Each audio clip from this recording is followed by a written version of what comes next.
Almost.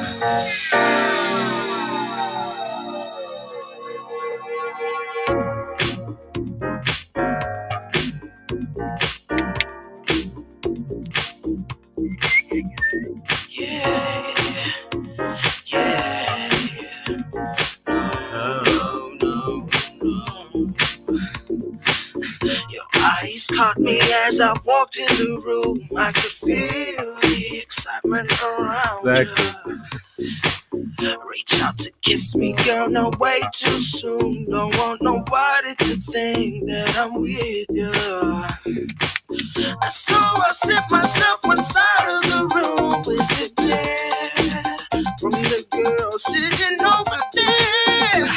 I order my taste, while start reclining my place as I telepathically drug her, hypnotizing, convincing you that I'm the only one for you, and I make you feel so happy. If we go farther, we'll destroy the fantasy that it won't be real.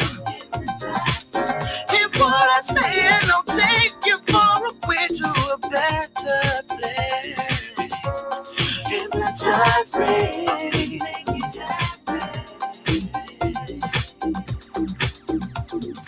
And now it starts.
Yes, almost. What game? Andorra's Revenge. Hello, Zoo. Yeah, it's been a good week, or at least it ends on a relief note. Job done.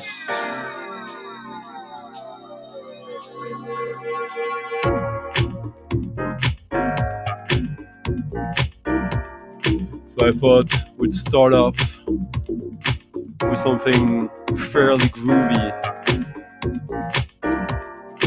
Ah, okay.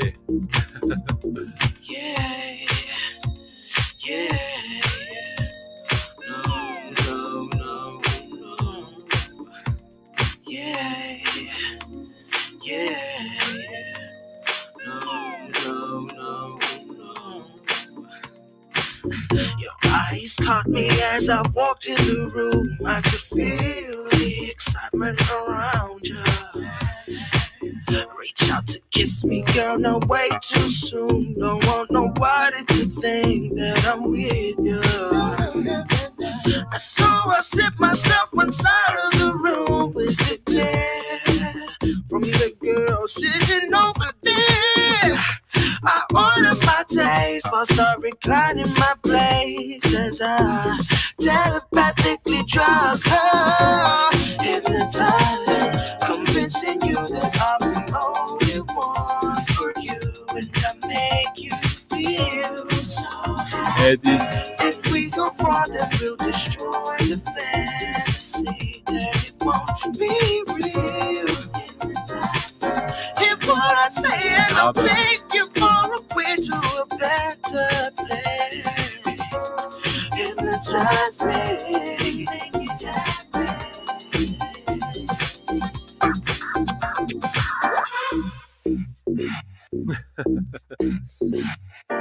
So what is this? This is indeed as someone Shazammed, maybe? Be honest now, the new sounds and the old. Yeah, this is Sugar Daddy, which is kind of a one-off project by one of the guys from Groove Armada, which is not a favorite of mine at all. But this is a Greg Wilson remix. Yeah, I know, Wilson's remix. No, but Greg Wilson has even more anteriority.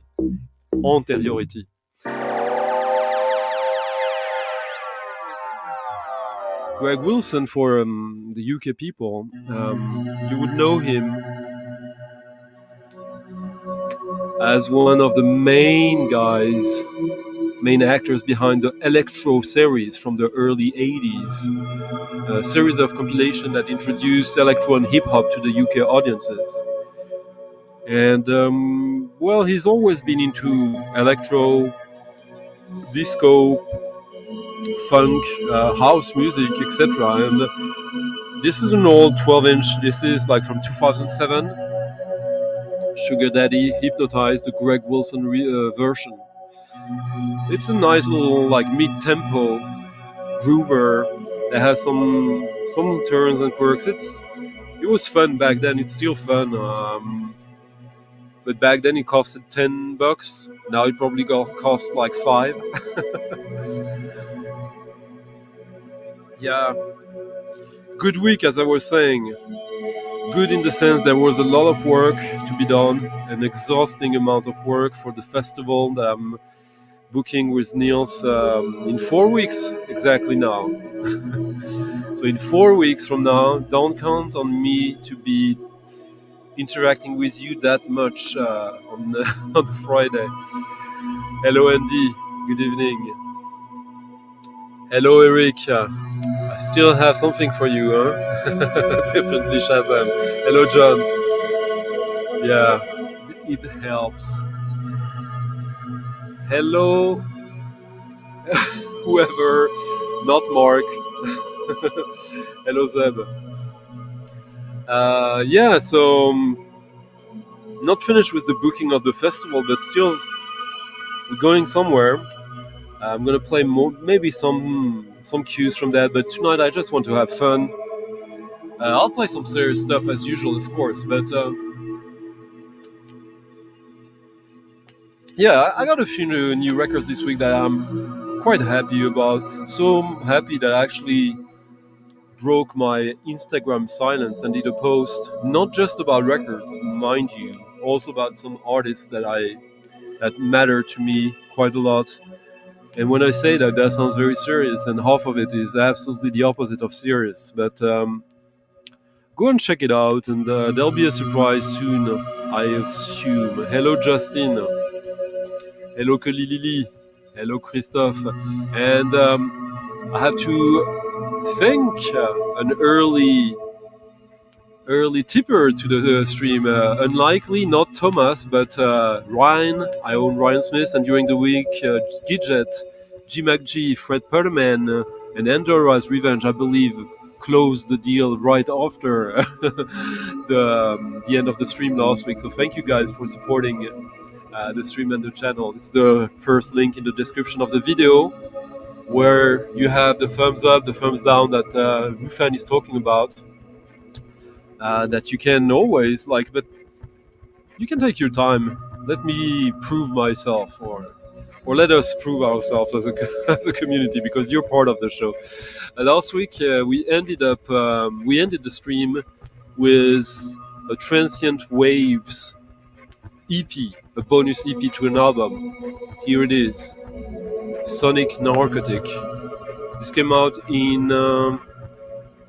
well, of course it doesn't say, but it's probably around like 1998, 1999, probably 1998 I would say, because I remember buying this at the Rough Trade record shop in Paris, which closed in 1998 or 1999, so this is an early release on Fat Cat Records.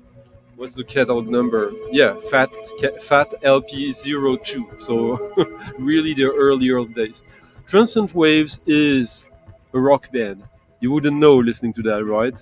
Well, they were part of the tail end of the first wave of post-rock bands.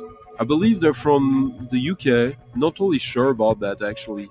But since one member of the band is called Sid, does anyone call themselves Sid outside of the UK and Australia, maybe? Never seen an American called Sid, so that's my take on it.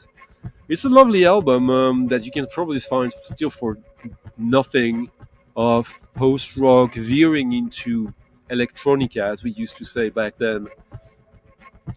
But yeah, check if you're interested in it. Check it out if you can get it with the 12-inch EP I played last week, which is even stronger than this, in my opinion. But this is really nice. Long-form tracks, short-form tracks. Yeah, that's the indie 90s for you. And let me not get too carried away by this blah, blah, blah, blah, blah.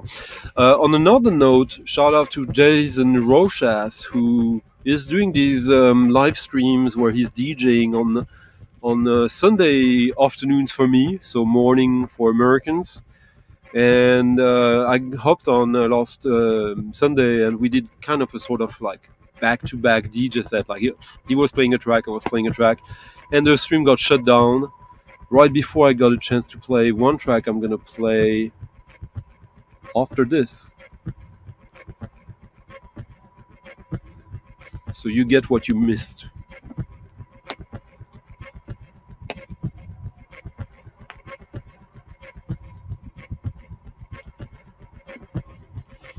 But let me greet some more of you guys.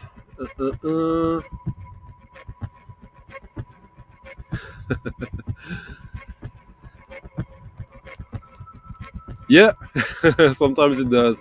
No, but you know what? When you did a good, honest week of work, you're exhausted, but you're all the work I have to do tomorrow is already done. So I'm like, ooh, tomorrow I'm shutting down the phone and I'm going swimming. Yeah. Hello, DJ Vinyl Vertigo. Nice to see you. It's not that often, right? Huh? I'm glad to welcome you. All right, someone is admiring my dedication to Friday nights. Yeah, I mean, sometimes it's a burden before it happens. As soon as I start, usually it's rare that I'm like, ugh. But tonight I'm pretty happy.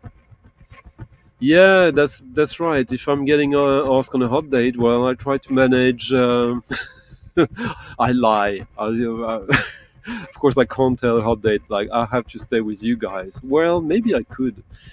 Hello, Olaf. Nice to see you. Actually, Olaf, remind me where you are, because if you're in Oslo... No, you're in Germany. What am I talking about?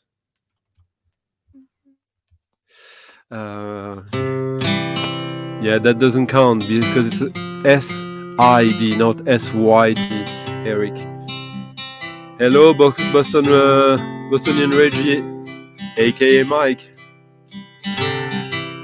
Yeah, you like it too. Hello, Joe. Nice to see you at the beginning. Yeah.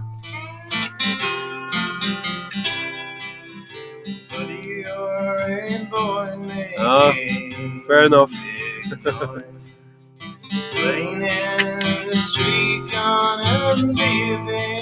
Yeah, but were you calling it Sid.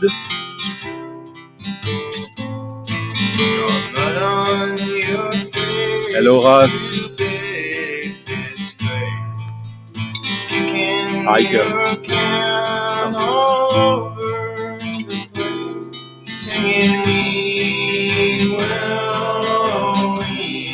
We'll rock you. That was Transient Waves, KS.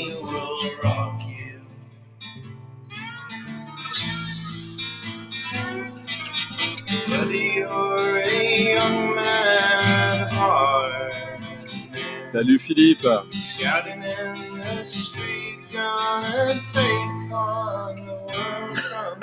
Maybe sometime, yeah. Hello Raph, nice to see you. Hello Berkion Man, thank you for the tip the other day. Yeah. We will rock you, sing it. Oh, did you hear some of it? Did I manage to play? I forgot. Yeah, I did.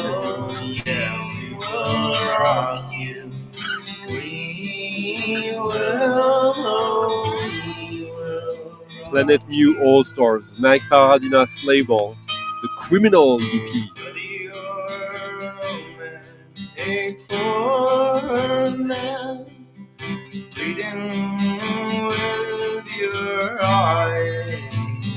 This is stout French Joel, who usually doesn't do that kind of music.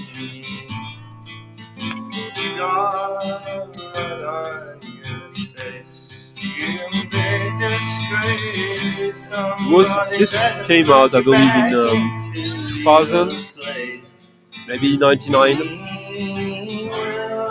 That was one of the funniest records of the year. We loved it so much back then. We were a bit ashamed of it as well. You'll discover that in a second.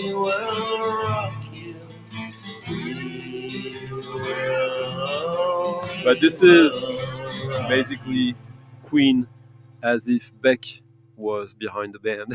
Early Beck. But most of the EP is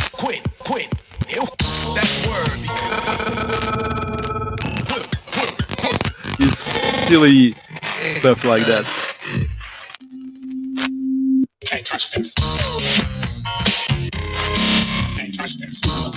Hello, Greg.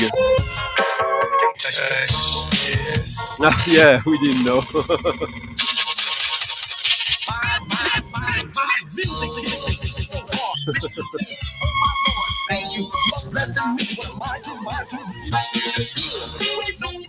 No, nothing French about that.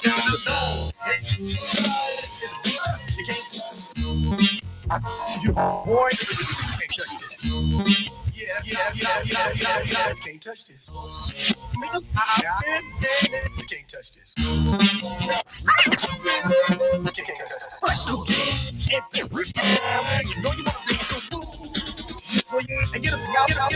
Now, this is extremely silly, right? But this is from 1999. So back then, yeah, Soulwax was definitely influenced by this scene that started. That's kind of the mashup scene from 99 to 2002. And Soulwax were probably the ones who managed to do the most artistic take on that. No.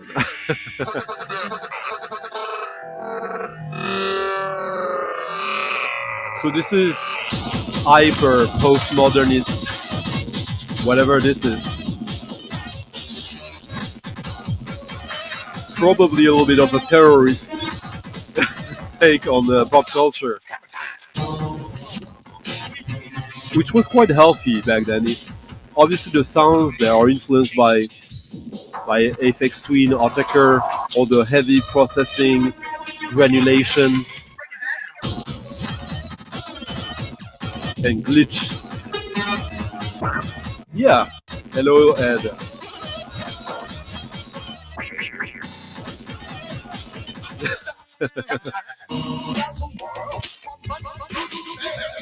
The next record, we're going close to you, Sava.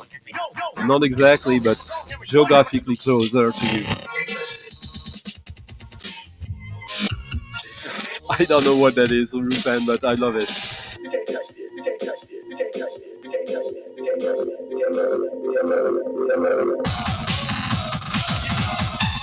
So this record probably got to the dustbins of music history.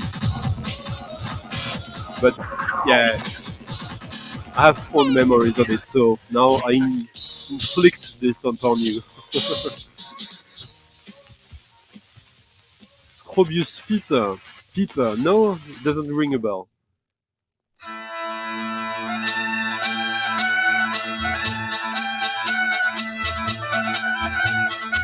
So this was You Can't Touch This by Rude Ass Tinker.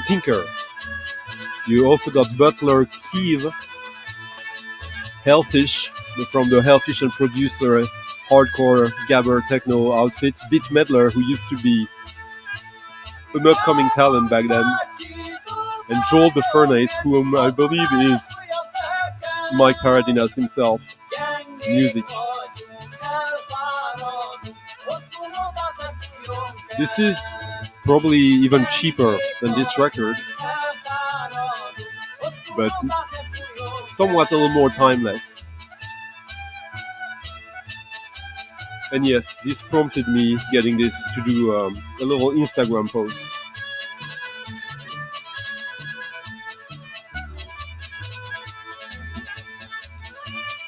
So if you follow me on Instagram, you're not surprised by this. Too bad.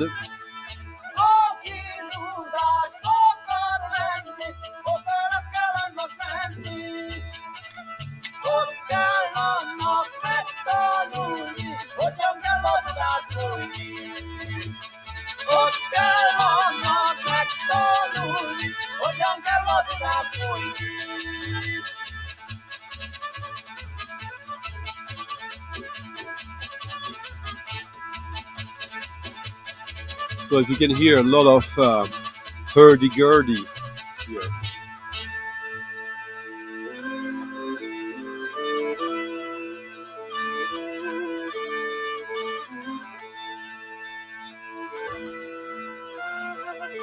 This instrument that is fascinating to me and a lot of people.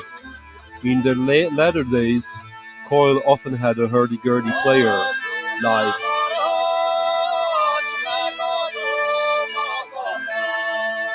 But this is a $5 record.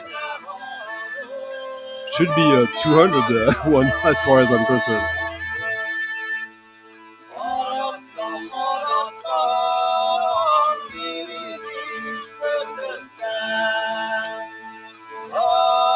Hello to Wheels Good. Bonsoir Daniel. See, I didn't like.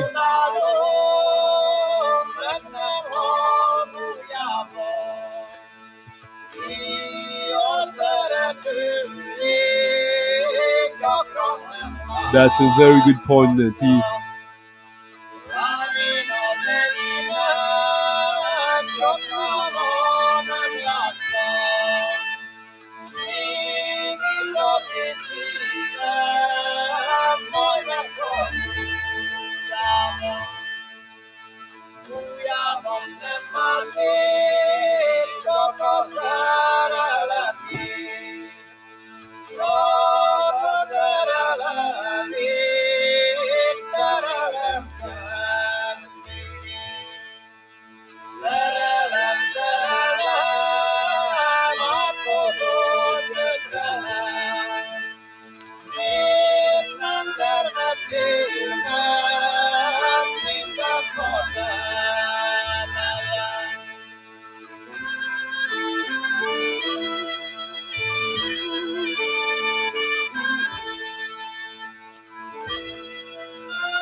I love how the track comes together now, like that, with the first part that is kind of traditional, then this almost ambient part, and now the dance part that stems out from the ambient part.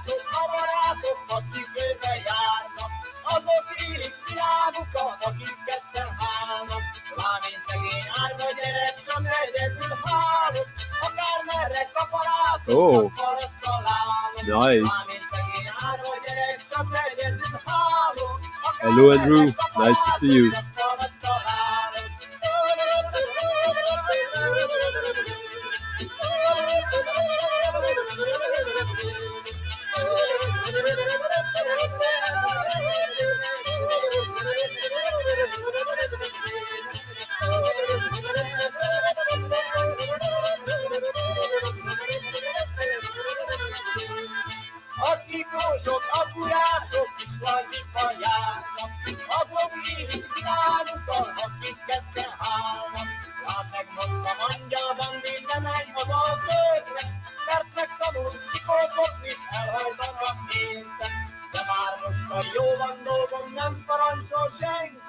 One important thing to take into account with this, the music these guys are playing is called népzene. It's been a traditional style of music in Hungary for centuries. Well, the hurdy-gurdy is an instrument that appeared in the 10th century. So there you go. But as you notice, this sounds still like a little bit, I wouldn't say modern, but there was a generation of musicians in the early mid-70s who retook ownership of that music and kind of modernized it, or I don't know exactly where it was coming from. I plan to have a stream with someone who will enlighten me and us about that eventually. But if you listen to that kind of music that dates from before like 73, it's usually way more conservative in a way. Ooh, dust.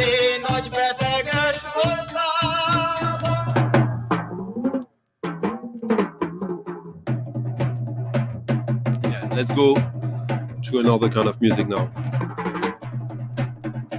But just to say, I've played a lot of Hungarian music over the past 2 years, I guess. And it's getting increasingly difficult for me to find new references that I don't already have or know. But this one escaped me because, contrary to most Hungarian releases, it's not on Hungaroton, the state label. This is on Pepita, which, because of the catalog number, I suspect it could still be something related to Hungaroton. It was printed in Budapest, anyway.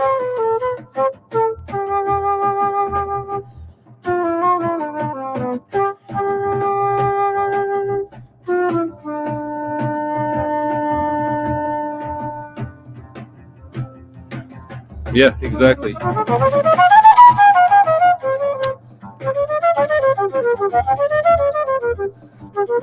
Oh, I missed it. Well, I did need to sleep though. I'll check it up. Yeah. Oh, great. Nice, Andrew. And Sean, thank you for leaving a tip in the coffee jar. I just saw that. Merci beaucoup. Anyone who loves the stream or likes the stream or wants to support it, leave a tip to your DJ of the night. That's the way to go. The first link in the description of the video. Hello, I'm the Dead. Hello, Marius.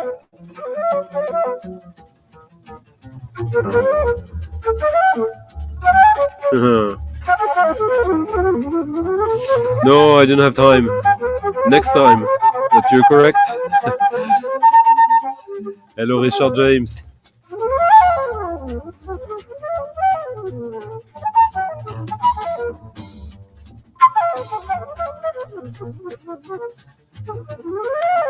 This track is a little bit different from the rest of the album. It's still the same, like it's no, yeah. Daniel Humair, drummer I've been hyping for quite some time. In my opinion, one of the top 5 drummers in jazz history and beyond. This obviously features François Jeannot, who did incredible stuff as well. Some of you know him, I'm sure. He usually plays the saxophone, and that's what he does on that album, except on that track, as you can notice.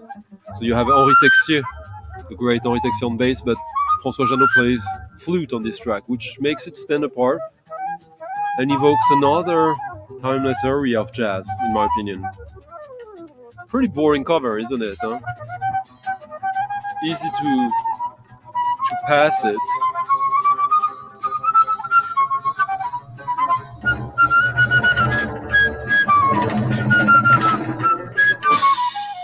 This came out on All Record, one of these great little French jazz labels from the late 70s, early 80s.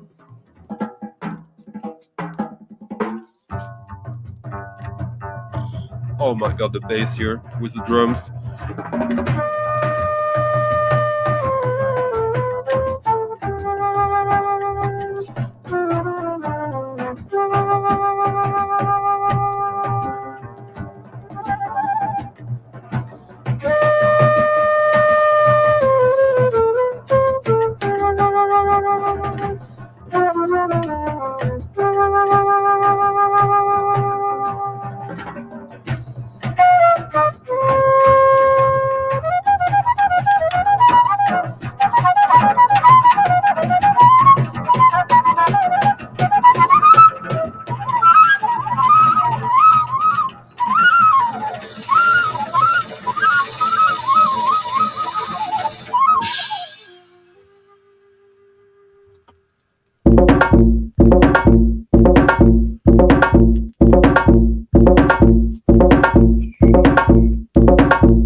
Marshala, nice to see you.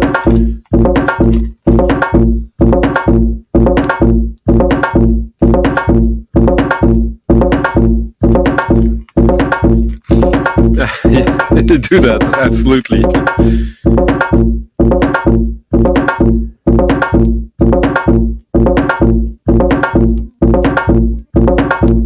So this artist now is an artist that was supposed to play on the festival. One of the top 3 names I had in my mind for this kind of music, and thankfully I replaced him with my number 1 pick for that kind of music.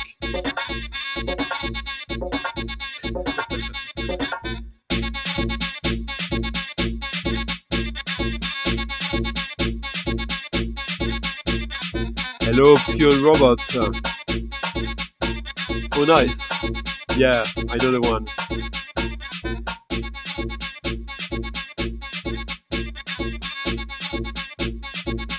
Hello, Music Talk with John. Nice to see you.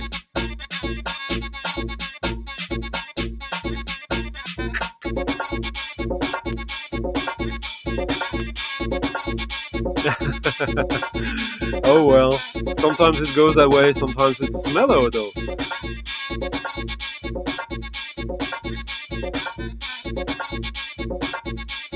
Ah, nice.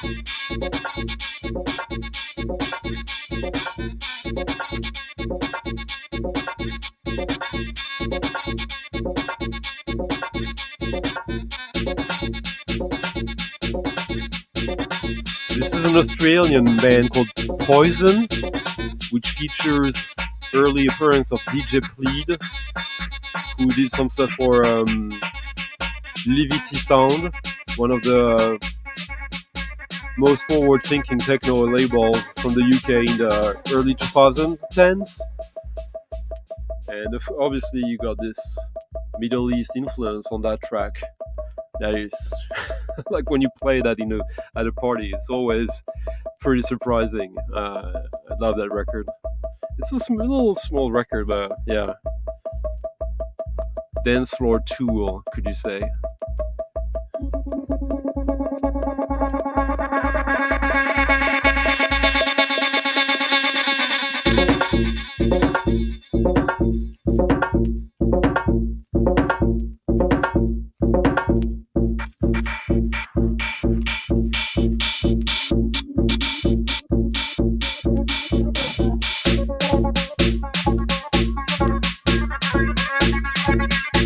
Now let's make John less anxious with the opposite of this.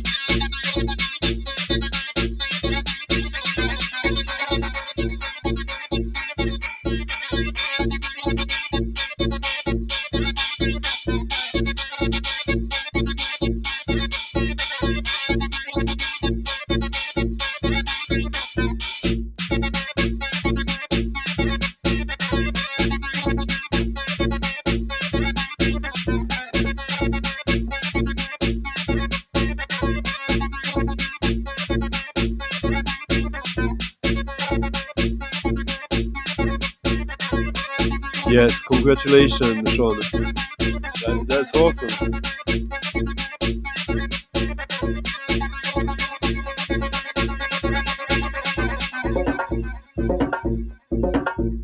So yeah, DJ Plead.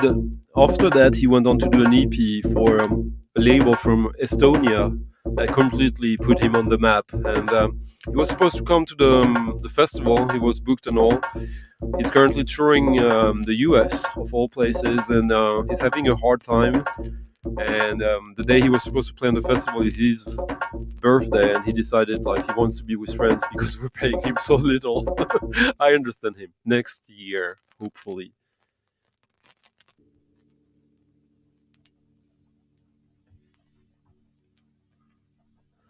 So there you go. This is a 10-inch. And all 4 tracks are like coming from different approaches, but with the same like souk feeling. The souk. French people will understand that.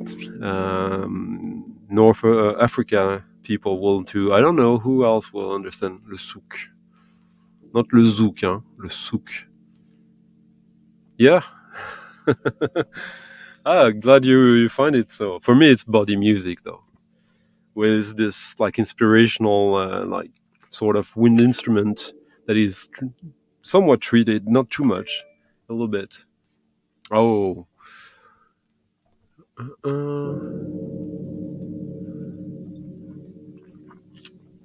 So thank you, big thank you to this Sound of Minder for leaving a very nice tip in the coffee jar, and for Marcos as well for leaving also a nice tip in the coffee jar. But Sound of Minder really outdid himself. Thank you, man. Much appreciated. I was gonna go and watch your stream anyways, but now I have to. So now, relaxing music, or sometimes when the sounds get so sparse. I know that it has an effect on some people that might be stressful, which makes no sense, but on the paper, but I get it. Oh, a granddaughter, a woman of many trades, huh?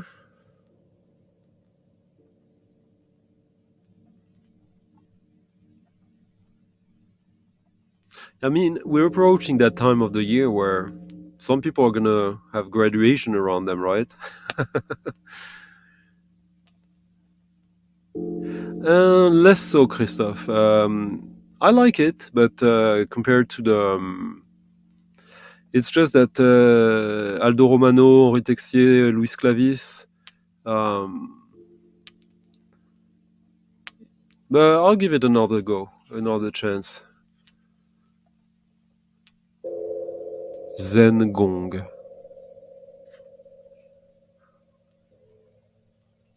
This is from a series of 6 LPs from a composer that I have quite a few records of. And he did some electronic music, or some music with electronics. That's how I got to him first. Then I found some super cheap records of his, using Indian instruments, tambura and all that. I played some that when I bought them, I wasn't so sold on them. And there are days when I listen to them and I have this revelation, wow, this is the most beautiful music ever. And then I lose the thread and then I find it back. So it's pretty interesting to have these kind of records, right? And of course, I put always my trust in Stefan, yes, because I'm talking about Michael Vetter.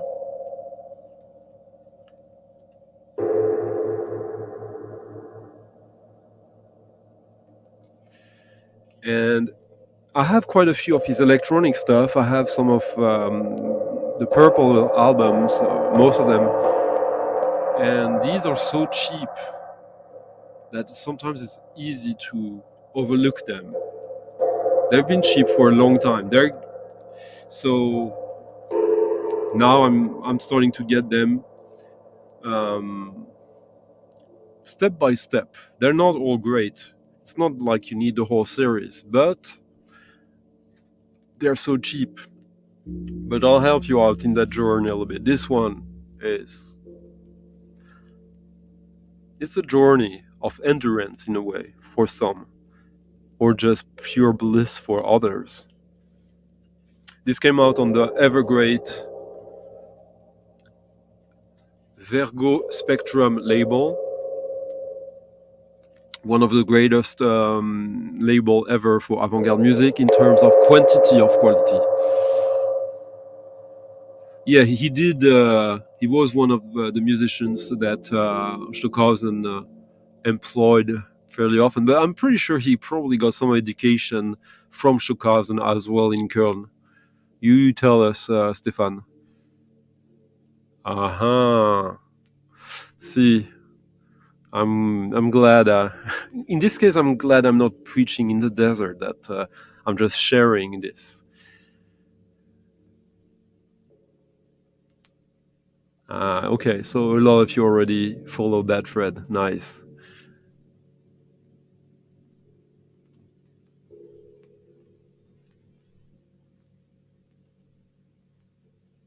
Okay.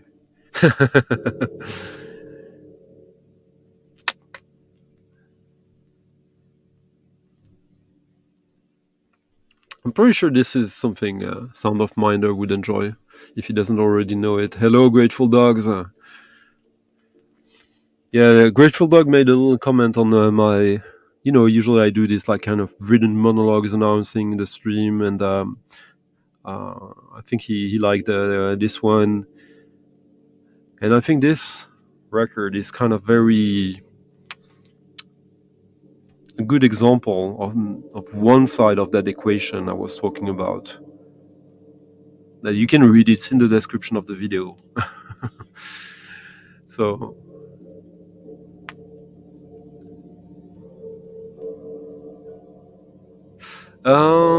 I think he used gongs, but he used electronics as well, treatment. I've seen him perform live at like museums, experimental movie festivals, and it was always all electronics, but it wasn't the beginning of his career either, so you might be right there. Hello, bonsoir Julia, nice to see you. Hello Jeff, greetings to you from Ingere.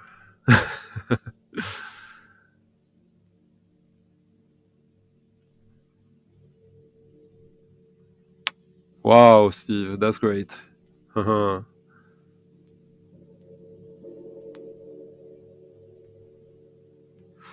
See when Germans attempt to make jokes.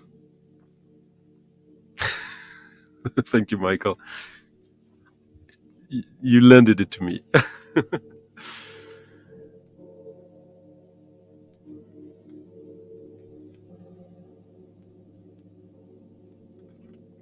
But sure, it's difficult to imagine that Christopher Heeman and what's his name? David Jackman weren't aware of these records at one point.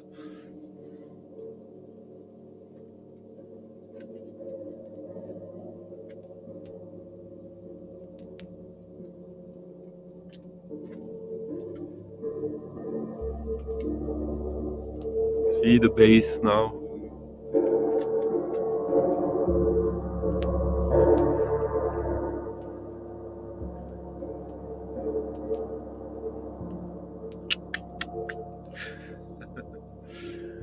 Bonsoir, Liam. No, we started actually with I was thinking, like, when I started with that Greg Wilson remix track, he's from Liverpool, so I was thinking about you before I played it. You had to go back, probably the funkiest track of the evening. Maybe there will be some more.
But it's tomorrow, isn't it?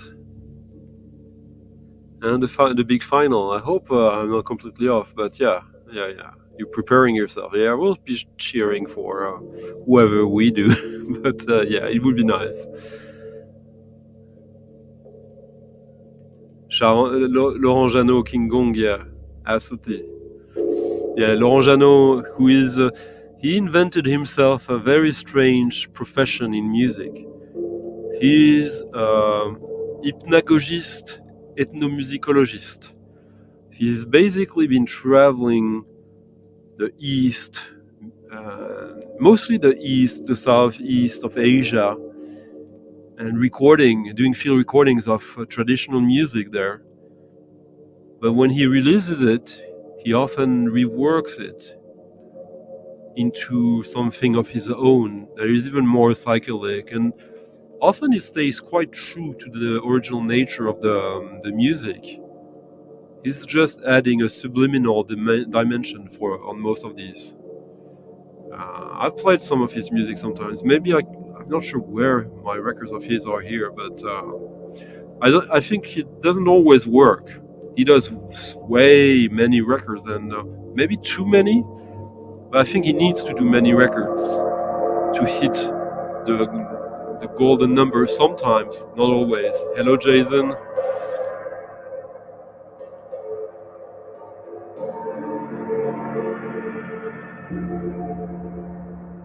Oh, everyone greeting themselves, so polite, so nice. Yeah.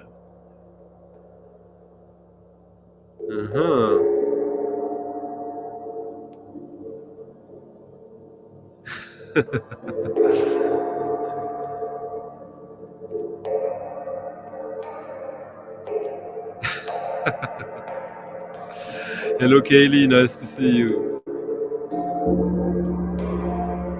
I'm glad you enjoy it. It is. And all my talking is disturbing this now, but you get a taste at least.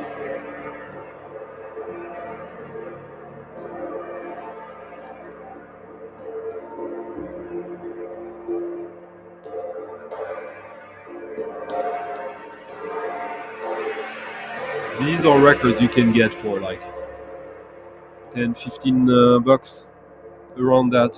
And when you find them in the wild, usually it's around 10, sometimes less. Michael Vetter, ben voilà.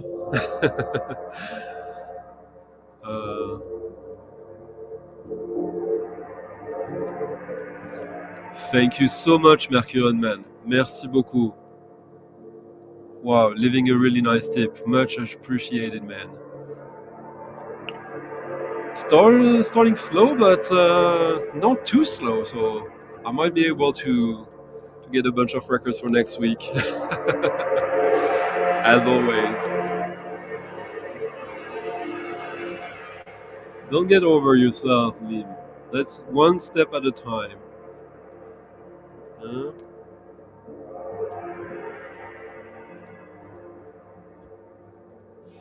Now I'm going to play a very special record from a great artist who's been around since the late 70s, I believe. And this is a pretty cool record of his. I've been after for quite some time. I just thought that I would end up finding it cheap. Well, I found it cheap in a record store in France because they found stock copies of it, brand new, from a record that is supposed to be rare, 500 copies, Italian label. Let me play this. It's one of these records, I know the musician, not personally, even if I saw him live a couple of times and talked with him, but I have a bunch of records of his, like 5, 6, something like that. And therefore, you see other records of his, okay, they're on your map. You can't listen to them, they're on your map.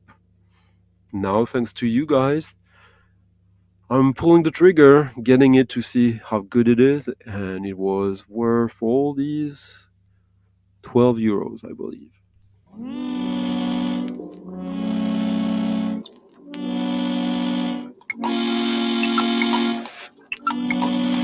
Vergo Spectrum Series, Michael Vetter.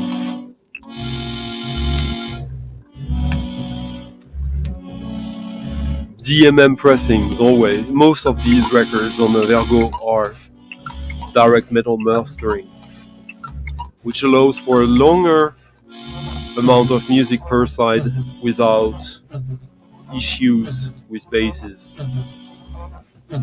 which is perfect for a lot of avant-garde music, long form pieces.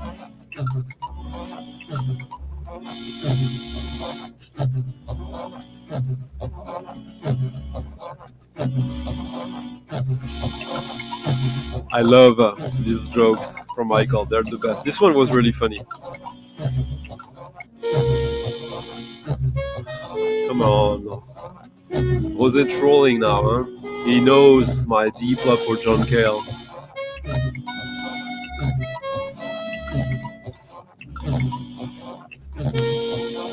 I don't. Michael might have. So this is Pierre Bastien. As you can see, like this sort of silver steel screen jacket. Pierre Bastien Mechanium. Mechanium is his concept of building instruments out of Mechano, the toys. I've seen him live doing that. That was insane. He's done other types of music as well. He recently did an album with Mike Cooper, the Neo-Zealandish, the Neo-Kiwi guitar player. This is from, I thought it was from before that, but this is from 1993.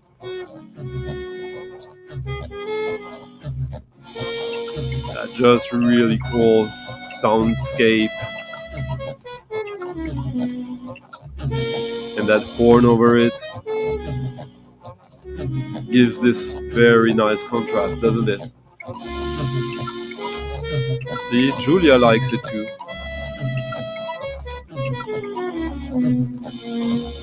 If you want it, I encourage you to go to the shop in Paris called Dishonored, or Dishonored, yeah. And they have stock copies of it at incredible price. This used to be like a 40-50 euro record, and it would have gone up and up if these stock copies hadn't been found.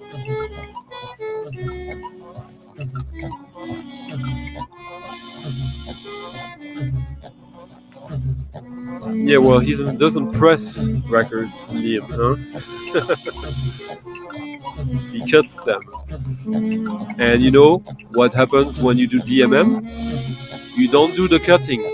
So basically, DMM pressings means Kevin Gray doesn't have a job.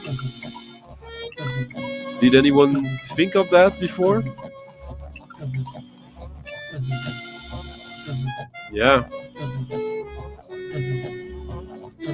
Ah, cool, Chris.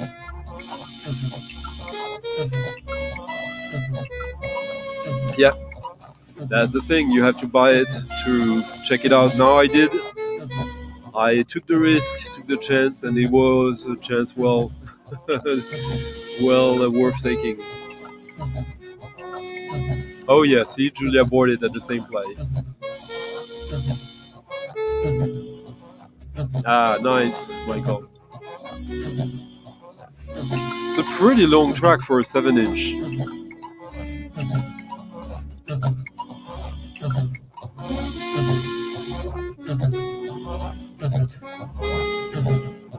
Let's have some hidden treasures of pop music now, huh?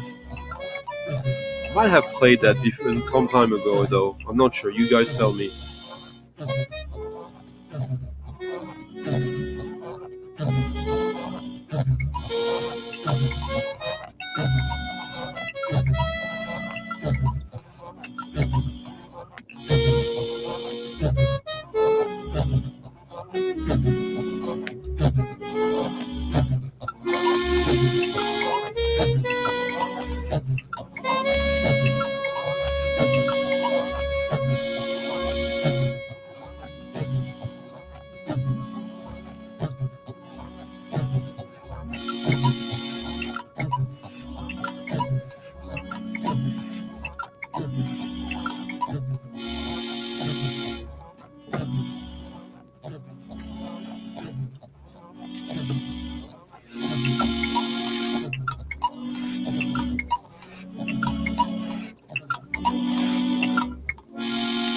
There you go.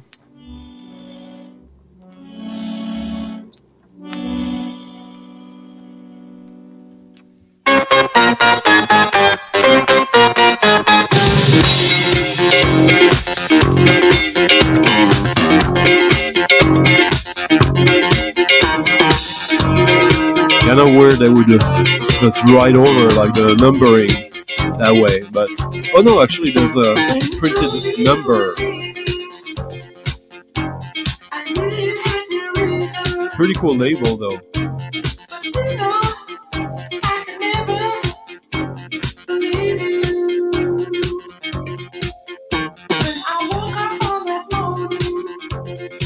This was on an Italian label, by the way.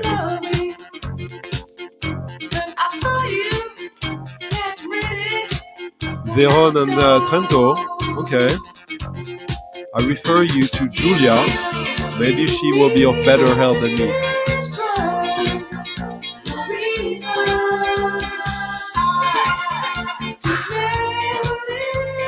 No, they are carved. Not the same technique.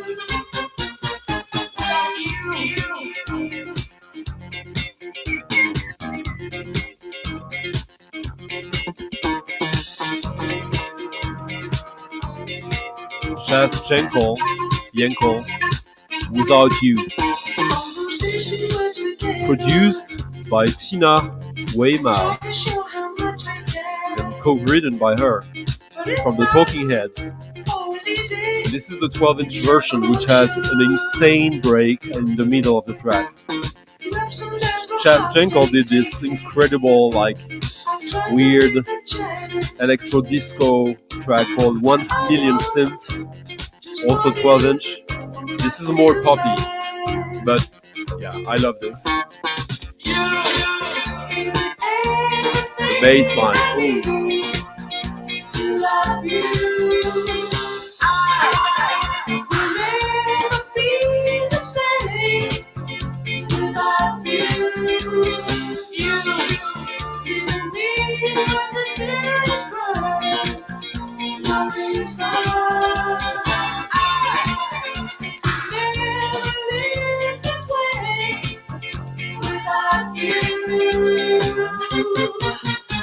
Now, listen to this. Now this gets insane. This is from 80... This is maybe 83, something like that. Maybe 84, I'm not sure. Yeah.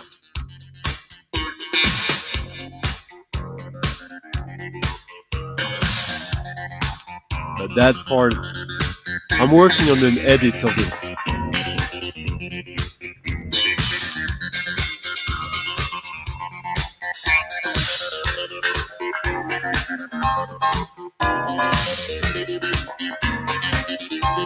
All right.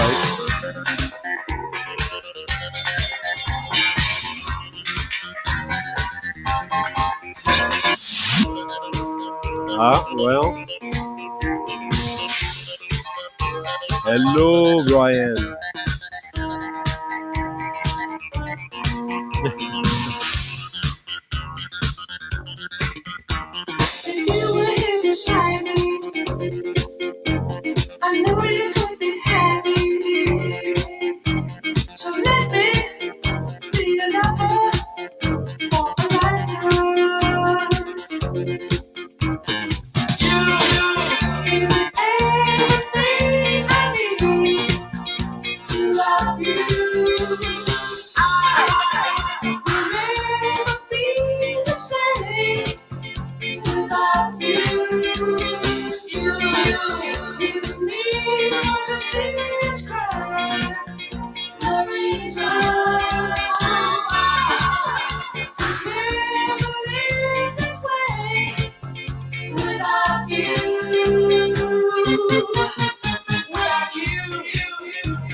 Ooh, I missed some comments here.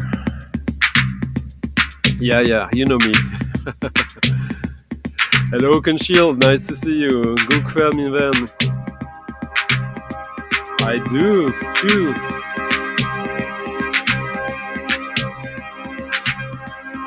Midoji,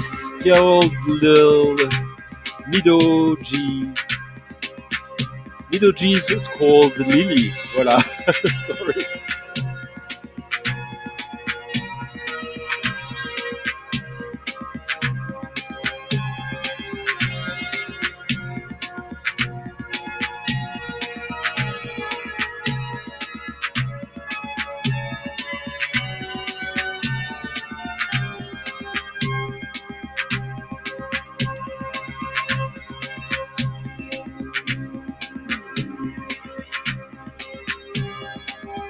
I know you do.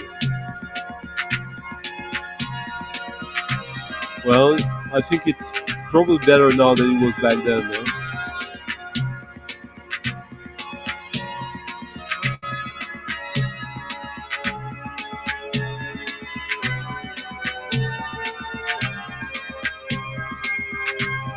Oh, trust me, he can be.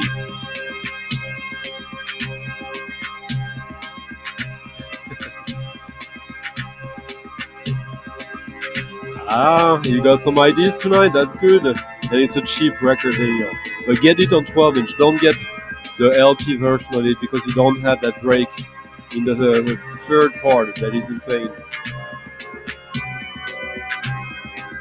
Now, Stefan might know this. Because I believe this is connected to Doxa Sinistra, whom I believe might be from Hamburg.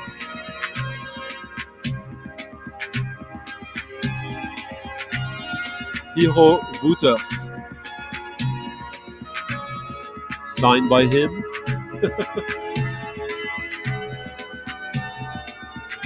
This came out in 2007. It's music that's been recorded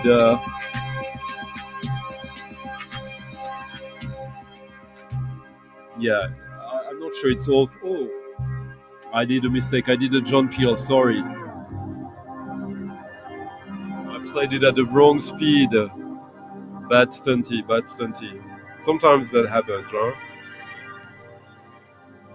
Well, it was pretty nice, but it's quite different, the tone. Hello, Eddie. Nice to see you. How are you? Yeah. It's not the most important.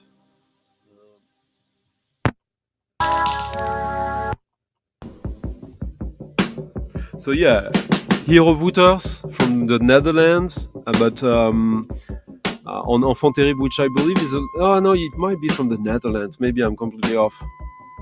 For some reason, I thought it had a connection to Hamburg. But yeah, this came out on Enfant Terrible. Terrible child, terrible infant. A label. Yeah, Marcella, if she's still here. I don't believe so. But it's one of these bands that were kind of totally ignored for the longest time. They were doing stuff in the 80s on cassette mostly, early 90s. And I confess, the way they were put on my radar was because at one point, casually and discreetly, Aphex Twin talked about them. I don't remember if it was publicly or I think it was just mentioned in a playlist, and that he played one track and then he really hyped them. But that was just a one-time thing. And I don't like everything from that guy and his band, but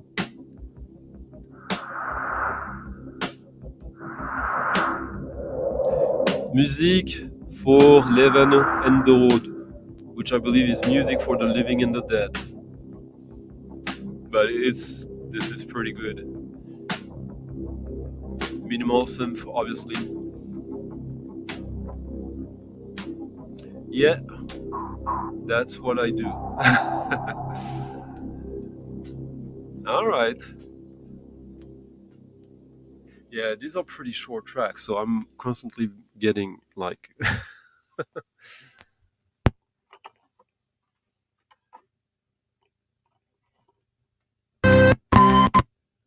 automatic proofreader that appears before the program listenings. Take users. Program 1 automatically builds. I needed to go through that record after the previous super funky Chaz Jankel before I go to like Polish avant-garde electroacoustic music. I felt sometimes I like to go like, you know, to how do you say, to pull the band-aid. But in that case, I thought that would be maybe too dramatic. But here you go. So obviously a little bit of an absurdist, surreal, like Dada aesthetic, which probably means they did 515 of this, which is why you can still find this for cheap, because for this kind of music, before it finds its audience, it takes some time.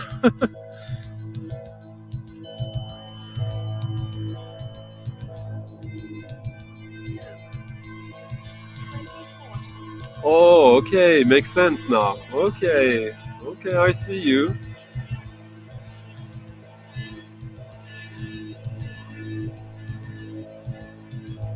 So Grateful Dogs, are you like trying to subliminally have me play some rock, huh? That could happen.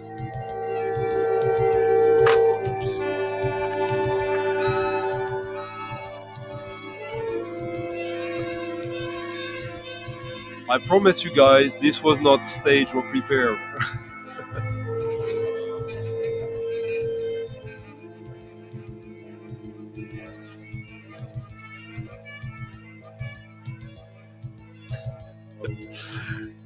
Back to the good old days when I was being challenged.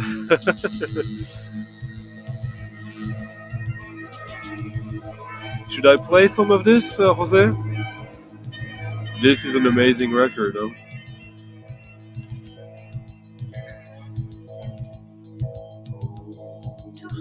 This is good. I love this. Oh.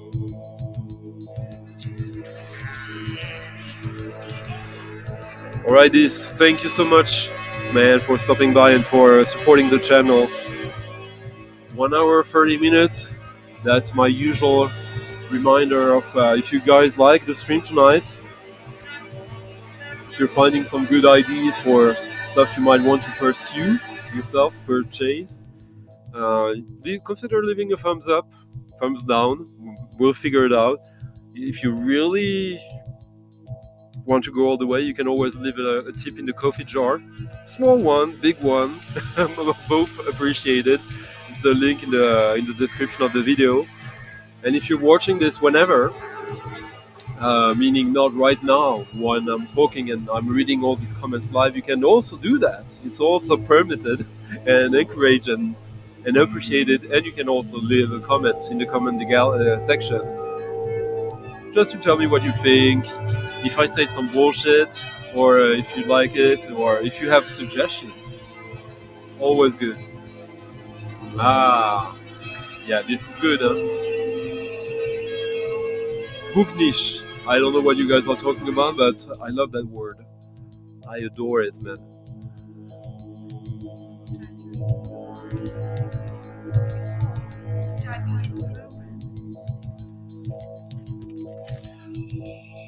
So, okay, Jose managed to trick me to do a DJ request, huh? So you blame him after.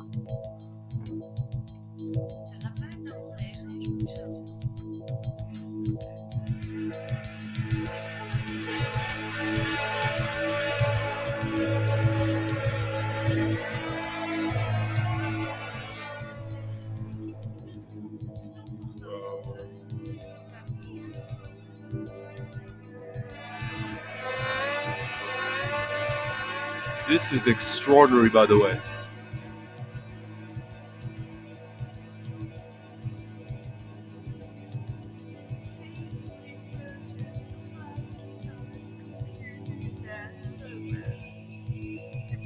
I'm so glad I took a chance on that record. Probably paid around $10 for it, 10 euros. Thanks to you guys. It's again, it's these coffee tips or PayPal tipping that allows me to take these chances. I know these records. I don't know how good they are, so it's not necessarily my main focus when you're poor, but the stream, the dynamic of the streams allows me to test these records. Sometimes they're not satisfying and I don't share that with you. But yeah, wow. This track is really something. And on that note, I have to, thank you. Thank you, John Levinson. Merci beaucoup. Merci for supporting the channel.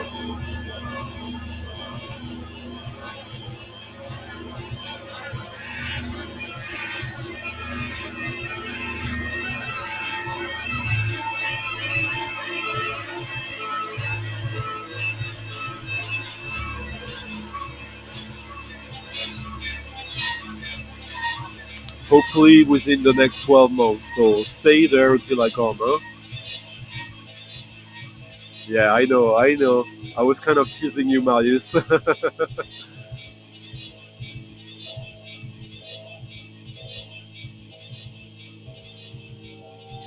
Ah.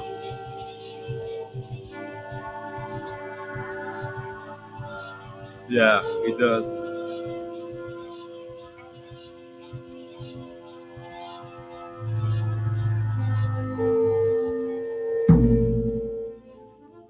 Hello, Piccolina the cat.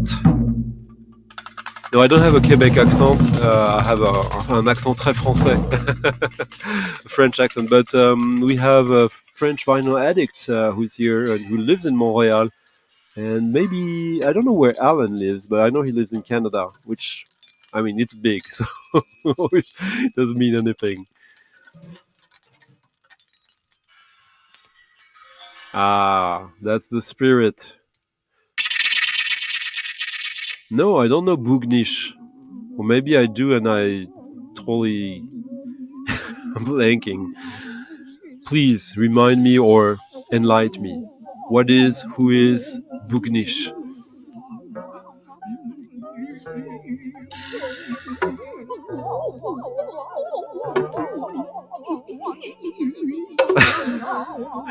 True that, John.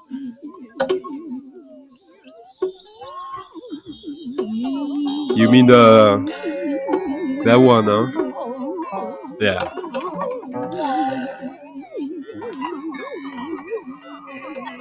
Hey Nick, nice to see you. It's always quick with you, huh? I wouldn't take you for a lover, huh?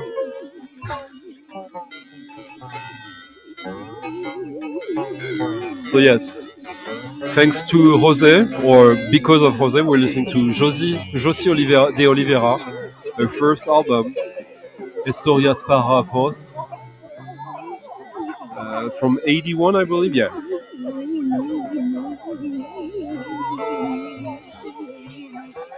Released in Brazil.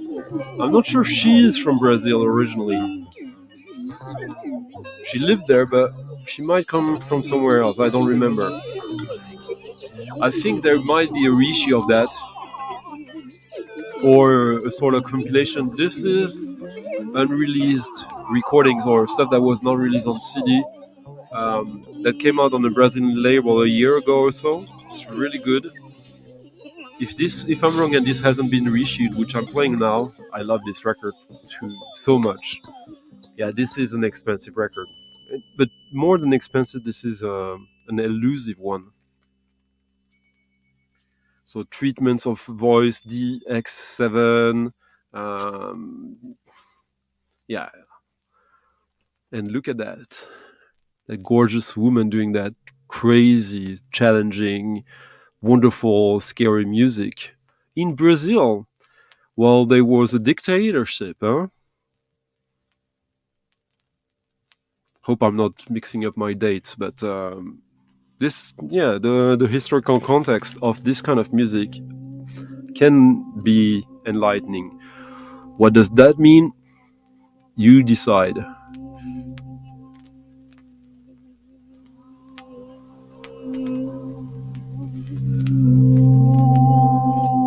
Okay. Oh, come on, Michael. Okay, that makes more sense. I believe Justin and I believe Michael is lying, huh? But I prefer Michael's explanation, though. I must confess. I like some Tangerine Dream. To be honest, yeah, now you're gonna find me uber pretentious, of course, but the whole idea about being a fan of a musician is not something I look forward too much to. While I'm saying that, I decide I'll play a track from the one band I own every single thing that exists on the vinyl from. I mean, not every pressing, but every record, every single, every EP, every compilation that features a track of theirs, every record that has a remix of their, an edit of them, and they are kind of at the core of the theme of one of the two themes of this night's stream: having fun and have music that challenges us in the present too much. Music that is not necessarily just ahead of its time, objectively, but literally ahead of your time. And thus, when you manage to embrace it, it opens up doors, new doors to you, which is a good thing. The only problem with opening new doors is that you have to invest more time. So as it expands your views and time, it also reduces your available time in a way, which is a conundrum that, yeah. Oh, this is lovely.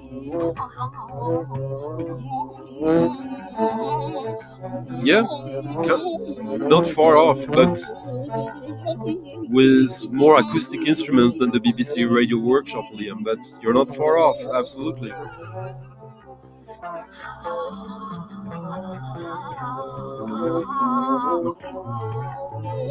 15 minutes is enough to give me what I want, Nick. You're good then.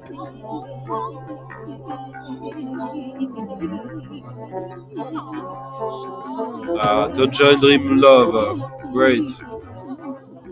But yeah, Tangerine Dream, there's some of their stuff I really, really like, and a lot that leaves me cold. I think you're correct that the reissue has some new tracks and some of this, but not all.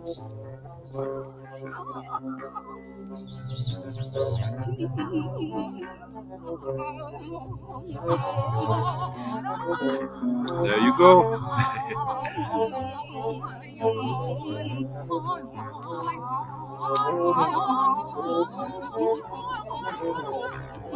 Hello, Nightmare. Always remember you for, with your avatar. No, not Nurse with Wound. Jocy De Oliveira from Brazil.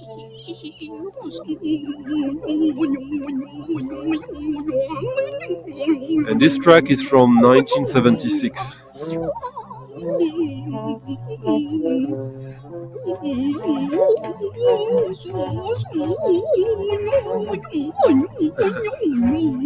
Are you talking about this, DJ Mr. Joel? Well, if you stay long enough, you'll get like a whole spectrum, including pop music. Yeah, it is, Stefan. Shout out to Croydon.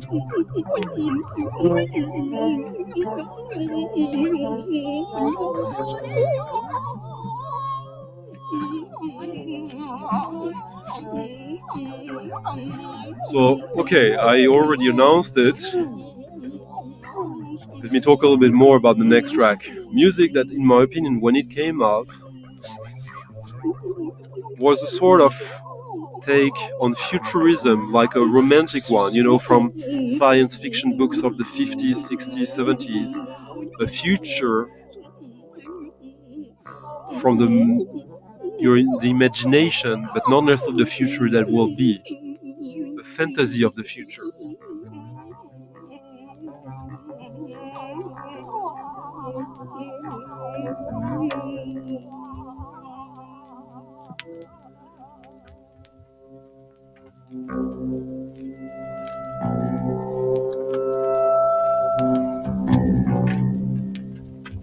There's a possibility I already played that a year ago or so, but there you go. When I heard that, I loved that band, but it was too much for me when it was released in 2001, I believe. And I thought, wow, I'm long afar from this. 2 years later, that was some of my favorite music. How long will it take you?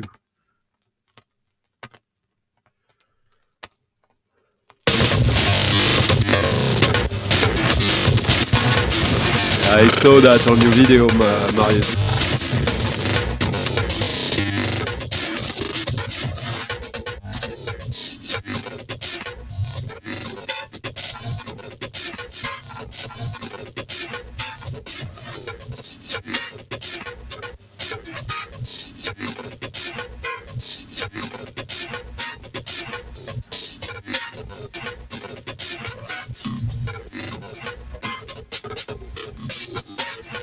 I think I know. Hello, Nick. Nick should know what that is.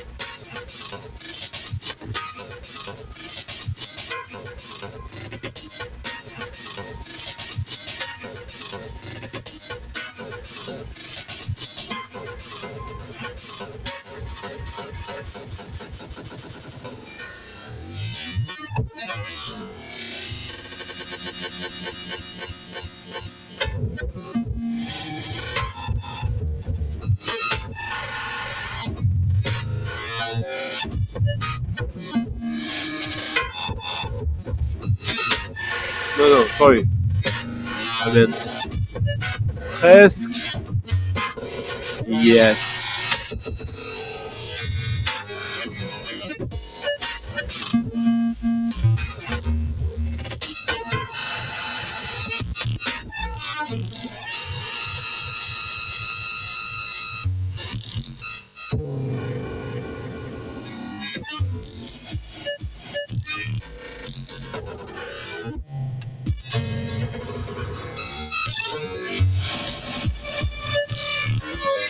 Gaunt's Goth EP by Autechre.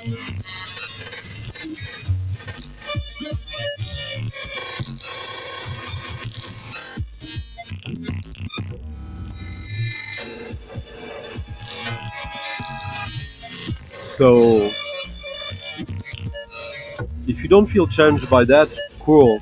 If you didn't feel challenged by that in 2001, that's probably because you had already been listening to a shitload of electroacoustic music. But to have this infused to that level into electro, that was pretty wild. And I mean, Autechre were always going to be the ones to do that. But again, when I listen to this, if you remember the 90s, commercials on TV for cars or whatever, they were always trying to assign futurism values to objects or whatever, or video games, and that's kind of the music of that projected future. That future never happened. Only in this kind of artistic way. Like if you read a William Gibson novel, Neuromancer, that's the music. That's exactly the soundtrack to it. But that future will never be grim that way. It will be grim probably, but not in that manner, in my opinion at least.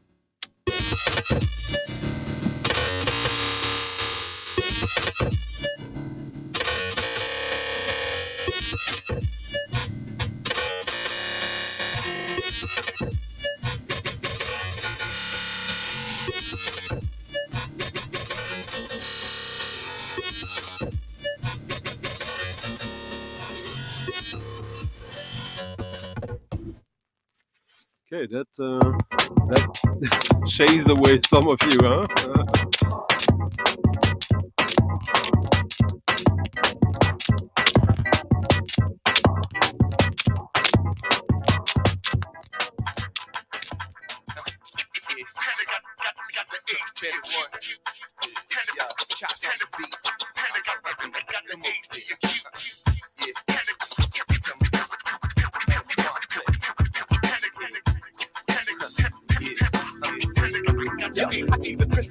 When I rap like Saran and Pan, DA, VA, head of my time like Prince. These critics ain't convinced. Check it, I break it down like phonetics. They try to get it. How I said it was particular, better than average rhetoric. Better get your pen, your pad, maybe your laptop. We infiltrate your hood like CIA did with crack rocks. But what we're bringing is different chemical structure. Fluctuate till I puncture your soul with my rapture. So you ain't and yes, Autechre is with, even if I tend to say Nurse Uzuni is the only band I allow myself to be a fan of, Autechre I have no choice.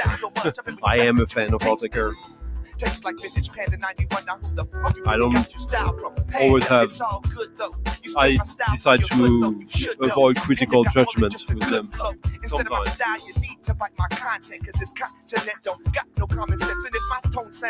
Negative, I'm really positive, but sick of all this negative energy they be giving me. So put your money where your money is, and I'ma put my mouth where my heart is. Cause I'm hard, hey yo, happily, rappers be happily, bite me. Yeah, it's a whole debate. When is it time to stop listening to new Autechre? Huh?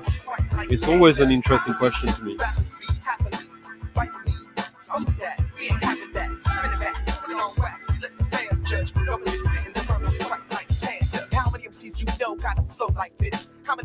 And that one,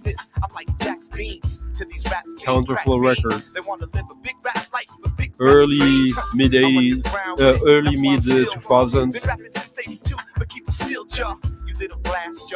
Fat John production.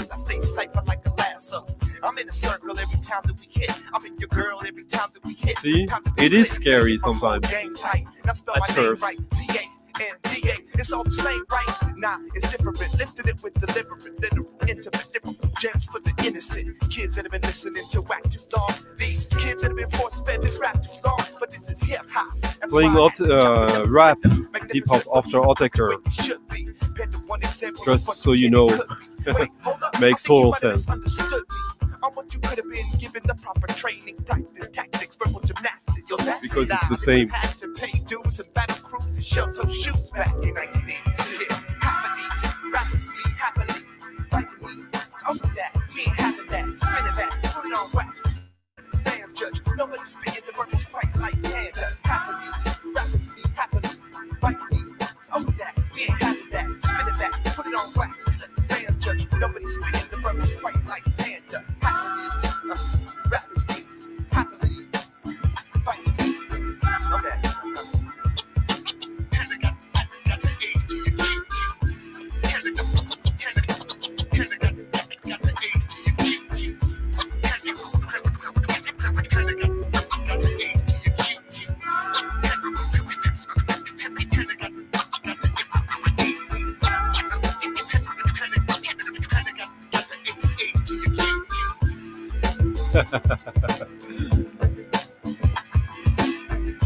Yeah, Chaotic Slide, nice. That's my go-to album after there.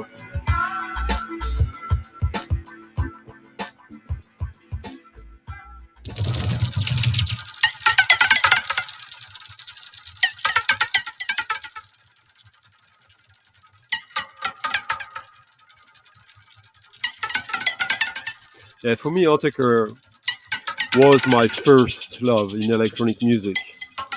Like when I heard the Bass Cadet EP in '93, I believe, that was okay. I need to get over my fear of electronic music and embrace it. So it's 31 years now. Ooh.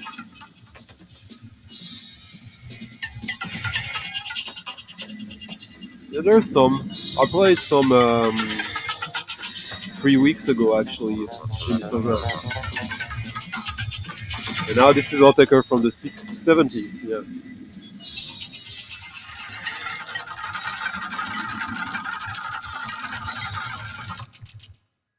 Yeah. For me, it was really the what's his name? Yeah, the Beaumont Hanant remixes of Autechre. Actually, funny that I pulled that record. I should play something from it that is actually Autechre related.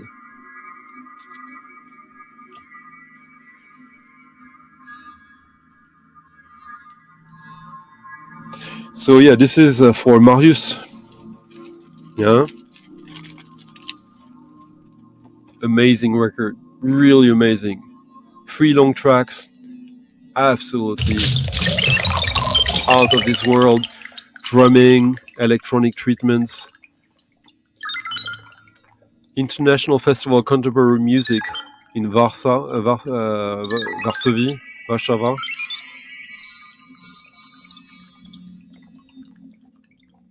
Yeah. I didn't have much.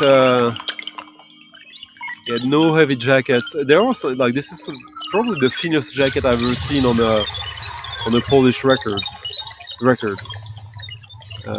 There are some.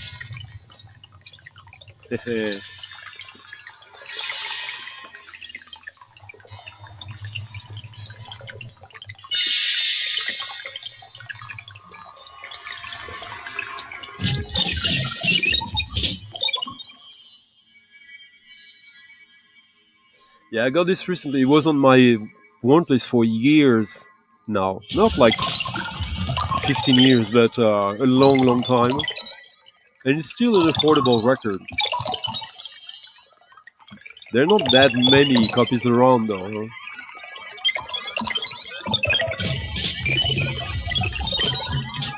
But I love the jazz drumming. The back and forth.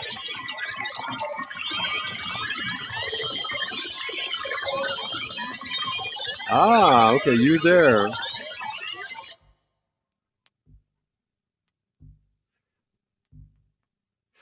Yeah, it's not the best one, is it, Nick? It's not horrible, huh? By any reach.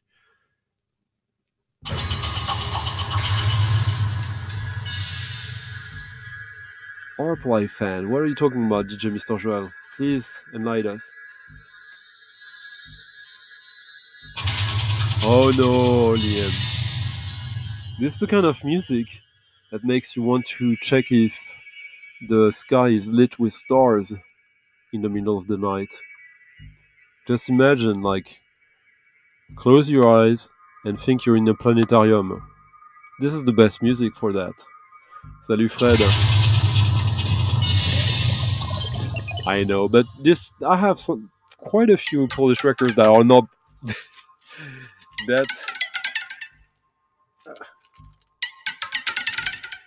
that thin.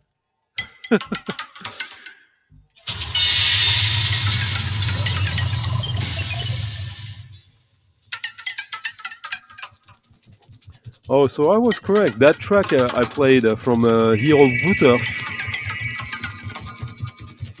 is from 1986. Wow.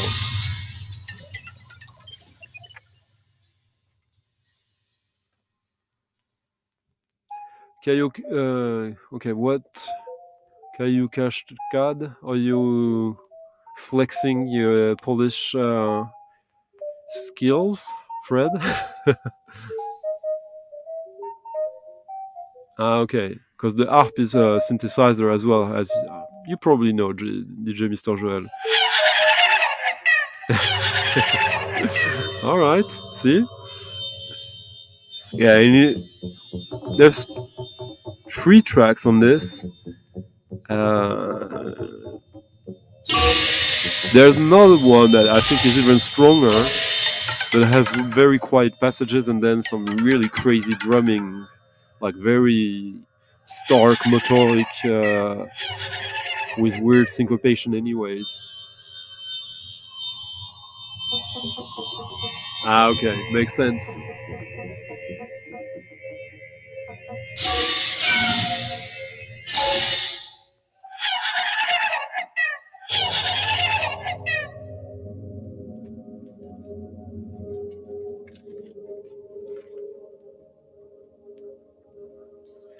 Maybe we play some guitar for Jose, since he's been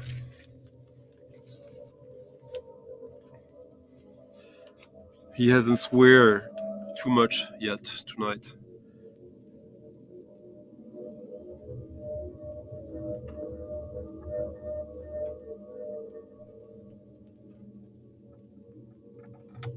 Pretty good pressing on that record, I would say, as well.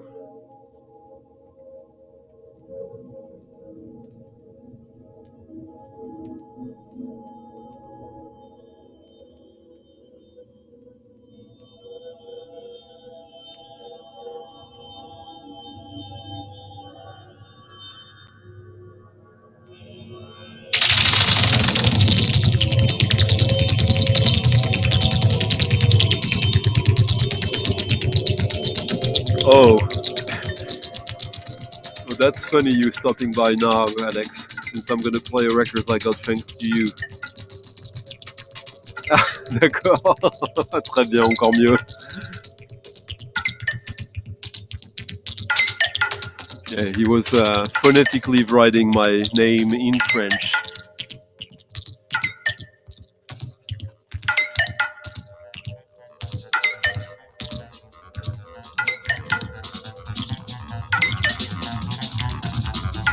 I know, right?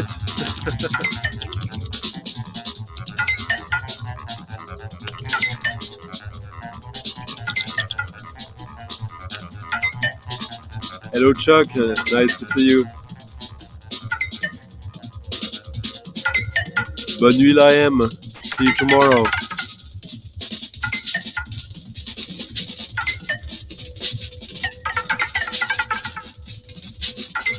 So yes, that record, not difficult to find online, not super easy either, but still pretty cheap. It's a record you can get for around $15. Probably not gonna last.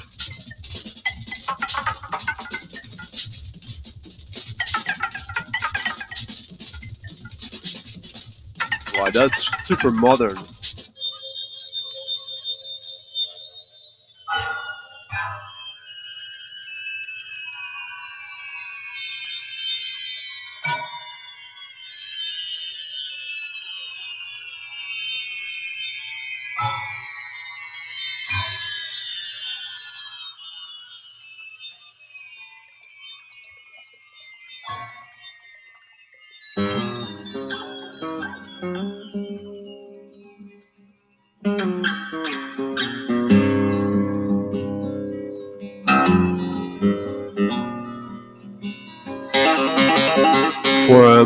our Polish friends, you can help us figuring out who that is.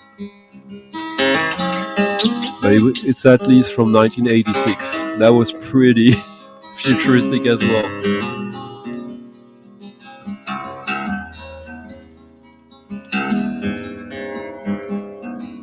Thank you, Sean. Give me a thumbs up. Leave a tip if you can. Very instrumental to this whole thing.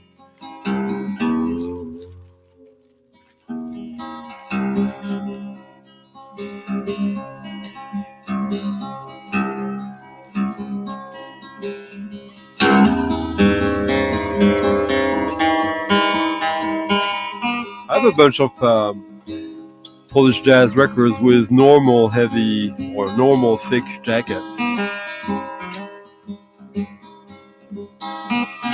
But I'm not surprised a lot of these had this kind of jackets, yeah. Yeah. Cuba.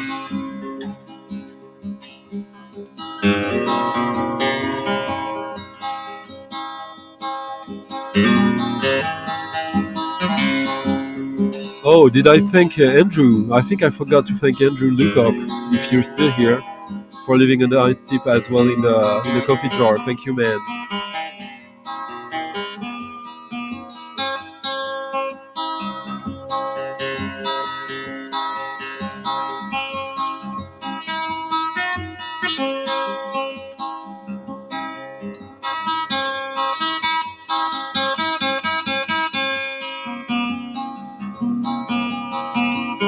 Yeah, but the Hungary, they usually have extremely thick varnish on it, so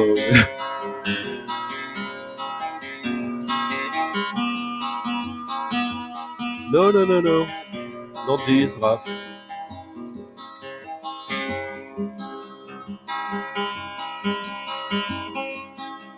Ah, cool. Deep into the night, near Dark Mountain, there is a white teepee, pitched against a purple sky.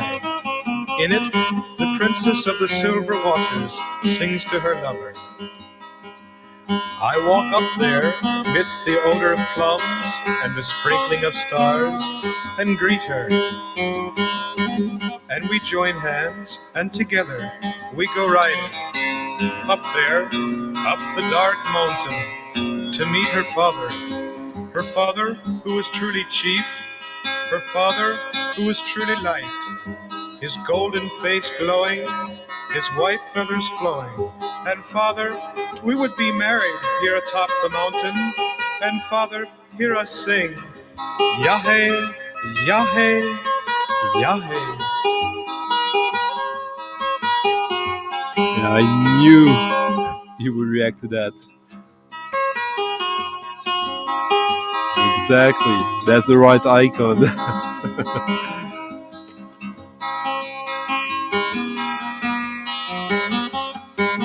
Robbie Basho, Song of the Stallion.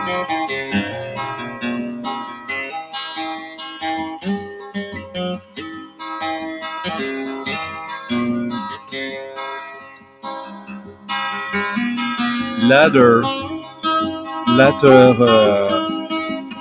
Robbie Basho on Tacoma, John Faye's label. I believe this is from the early 80s, maybe late 70s. So one of these records are often overlooked in his discography, but yeah, this is wonderful. I'm getting close to having a full Robbie Basho collection. I don't mind having them in not like pristine shape. It's good enough.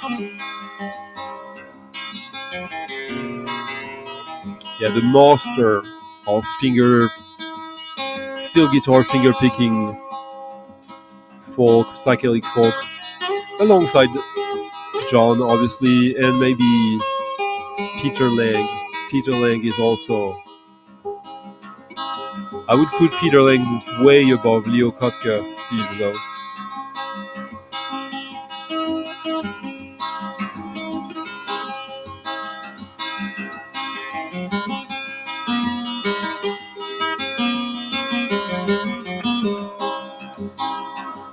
Bye bye, Mercury Man. Thank you for stopping by. Have a nice sleep, and you can catch the rest of the stream later. But thank you for your support. Much appreciated, man.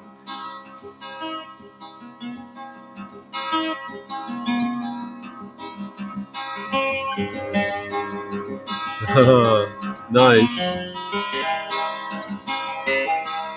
Ah.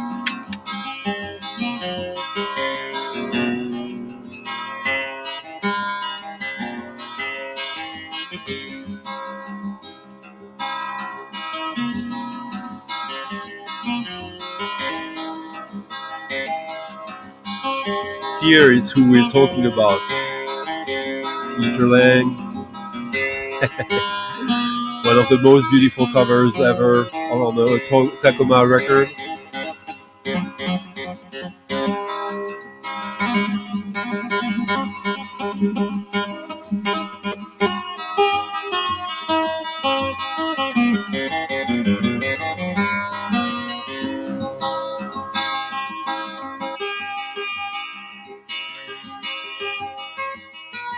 I have some Kotka as well. Bye bye, Olaf. Nice to see you.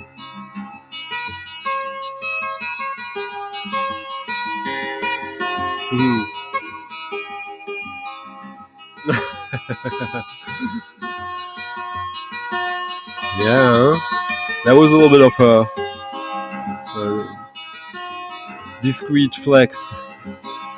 No one really cares for Peter Lang yet, but his time will come, I guess.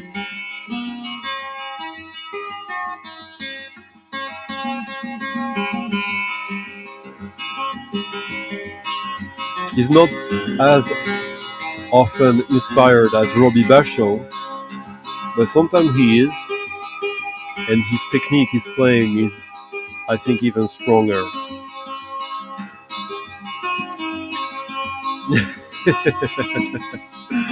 Exactly.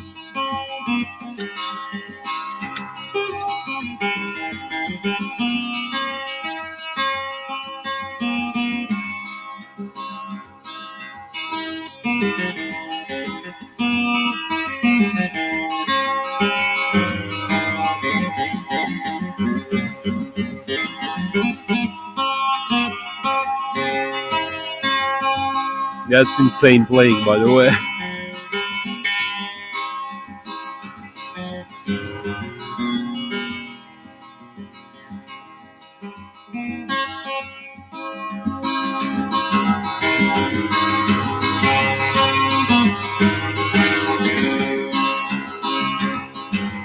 Next one is for you, Sean, Vinyl Dreamscape.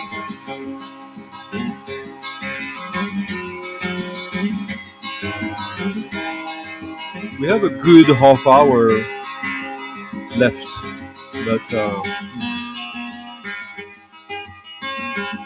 but not in the same way. John Fahey, he was more concerned with creating harmonics. So yeah, I agree. Like, you can hear some of the, not mistakes, but some approximations in the technicality, like skill, than Peter Lang or Robbie Basho. But he makes up with something else. But I agree.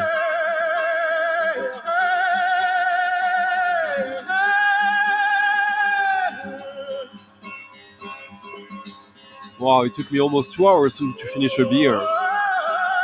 That's dedication, huh?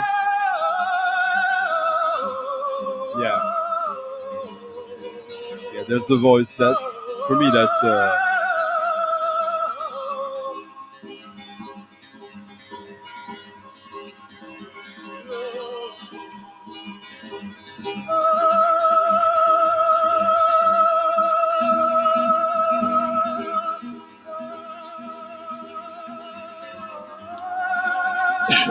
That record's been on my wantlist for a super long time, and I was asking Alex when he was at a record fair in New York if he spotted this, if he could pick it up for me, and he did. So thank you, Alex.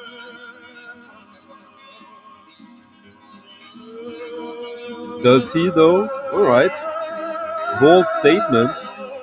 But I'll put it to the test of fire and the right revenge.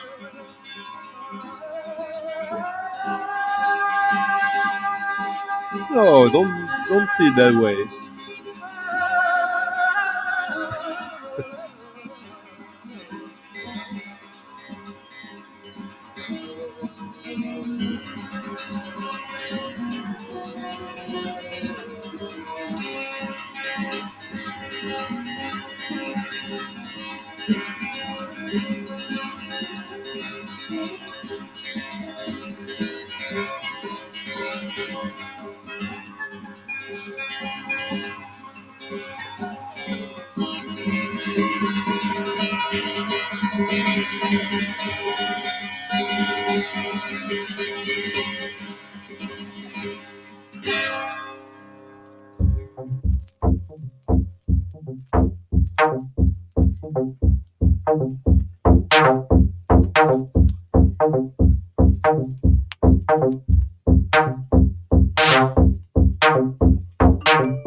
One of the classic Tacoma label design.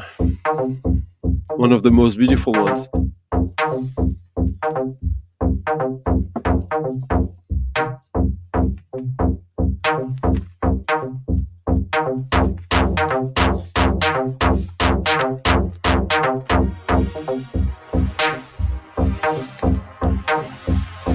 You know, Steve, Doc Watson, sure. But for me, it's almost like a different type of music. I love it. But,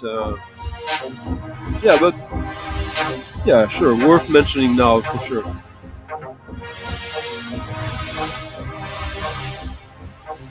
I don't think I do, Brian. Maybe I've heard it, but it doesn't ring a bell right now. Actually, the name kind of rings a bell, but I wouldn't be able to think of anything specific.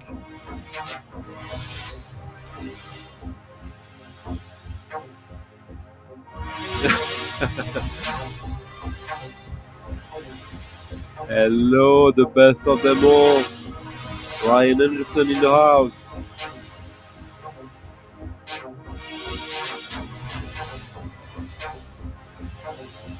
So Sean, do you figure out why I'm playing this for you?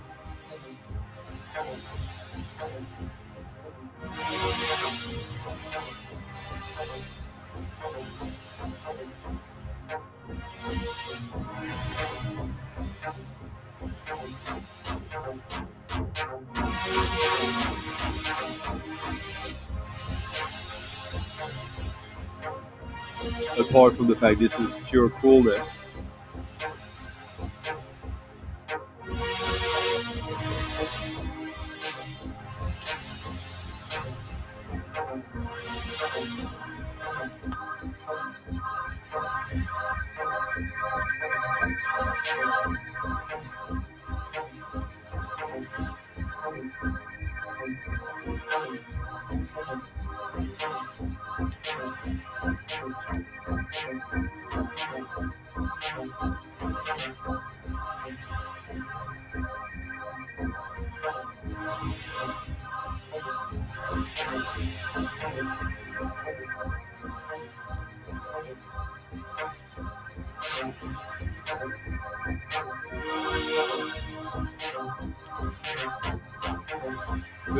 This is a record from when this artist was kind of like not forgotten, but not at his peak, but doing stuff a little more, well, pretty cool stuff if you ask me. I bought this when it was released 20 years ago, 2004, just an Other Day EP called Craig. It's a track called Darkness. Love it. Beatless techno. Detroit. And God said unto Noah, the end of all flesh is come before me, for the earth is filled with violence through them. And behold, I will destroy them with the earth. Genesis 6:13. Like, what the hell? Oh my god! When musicians get yeah, but it is pretty good instrumental, or well, like a beatless techno. Good track to either mix it with something with beat or just to create like a lot of tension. Which is funny because you would play that in a club, it would work, but you would create a lot of tension, and then you would play a track with a beat, and people would like, yeah.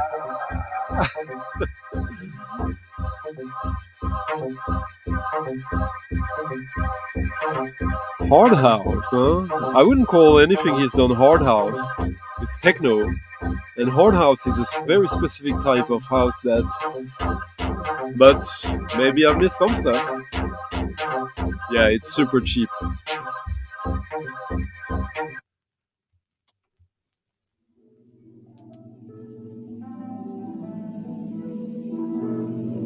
Now, a record I've had a couple of weeks now. One of the real grails I found this year. I was hinting at playing a couple of grails last week, and the record kind of disappeared in the chaos of the record shed, and I forgot to play it. But this is a record I've been after for a super long time, from Australia, a much beloved post-punk band. This track, at least.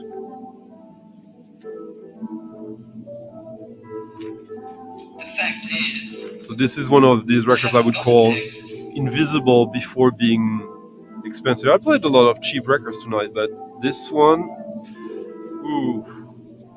I'm going to say something anyway. Australia, from the Innocent label, run by Phil Brophy from the Arrow band, and also Essendon Airport. It speaks your language, which we're listening to right now. What about me? I speak your language. If Fred is still here, he'll remind us. I forget the name of the guy. David Chesworth band, who is featured solo here as well. Very DIY, huh?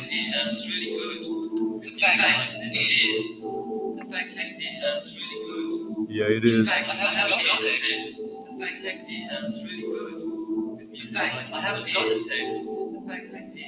Yeah, I thought so, huh?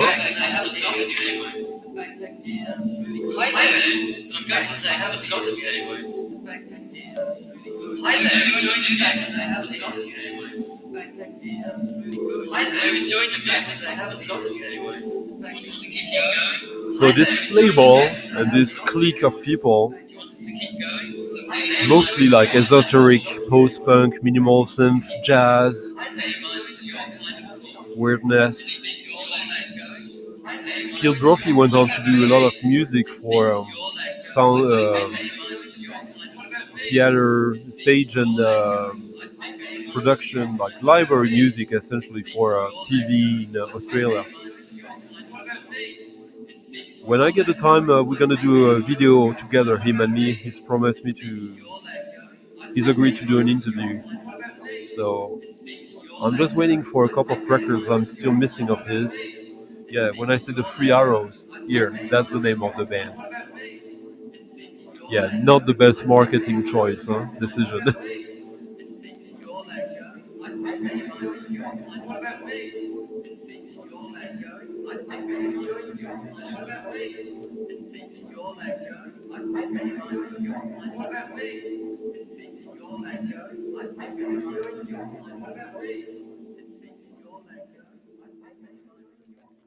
I haven't even yet fully digested this compilation, but yeah, it's one of these records that just knowing that it exists is already exciting. And I mean, the package is already a beauty. This like silk screen, jacket. But getting it and discovering it, yeah, that was the challenge.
So the track right after Essendon Airport was by a band called KGB.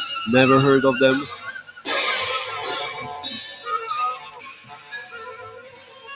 Most of these bands are completely unknown to me. But I know Essendon Airport, David Chesworth, Arrow, Laughing Hands, Lime, and maybe Ad Hoc. It rings a bell, but so a lot of stuff to discover here and to process.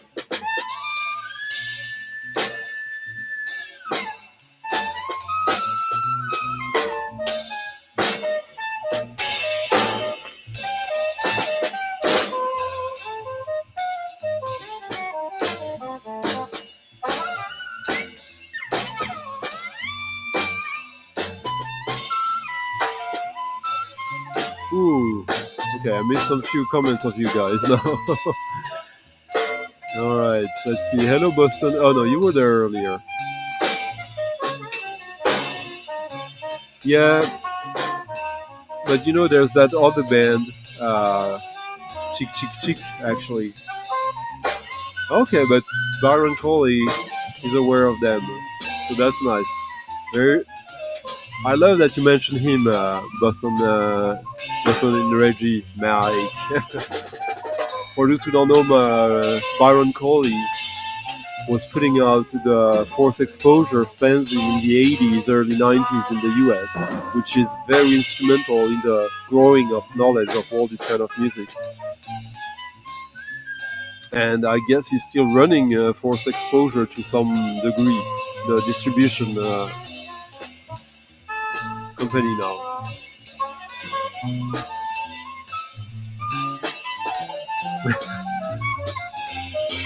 It's a team effort, Grateful Dogs, huh? Yeah.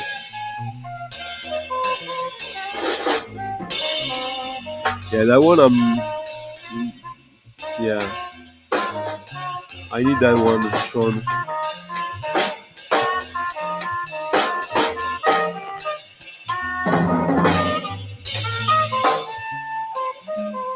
Not from me yet. Or maybe actually, I heard about that as well. Now I remember it. Yeah, absolutely.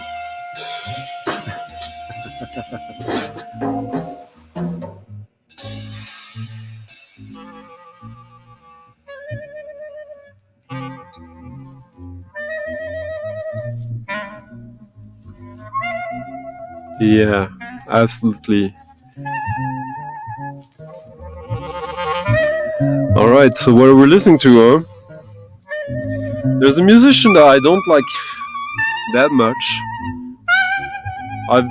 I don't hate him, but I profess my, yeah, you could say disdain even if it's unfair. I don't hate him or anything, but Paul Motian,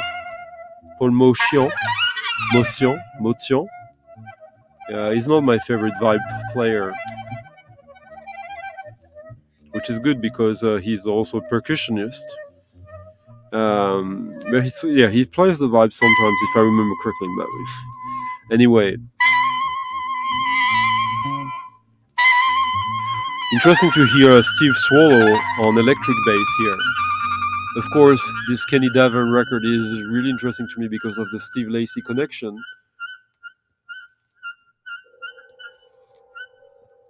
But Kenny Davern is someone very seldom discussed. He's a clarinet player, and well, he also plays the soprano. So Steve Lacy and another soprano player on the same record, that's not something you hear every day. And I decided because of that to play one of the two Kenny Davern compositions on this album. Because you got, like, as usual, quite a few Steve Lacy. Actually, everyone's got 2 tracks now that I think of it. I see. Yeah, 2 Steve Swallow, 2 Paul Motian, 2 Steve Lacy tracks, and 2 Kenny Davern. Yeah, that's it. Now I remember. Oh yeah, there you go.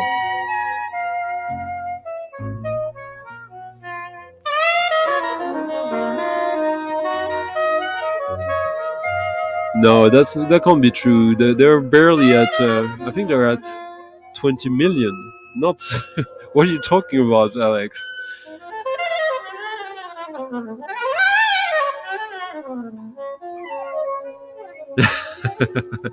You know, a dirty look. That could, like, I would take it as a positive, Marius. But I guess there are different types of dirty looks.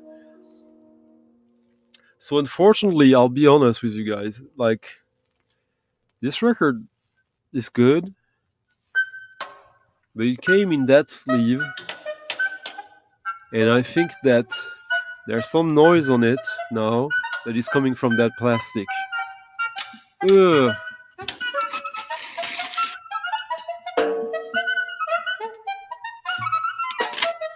And they dared call it Karma.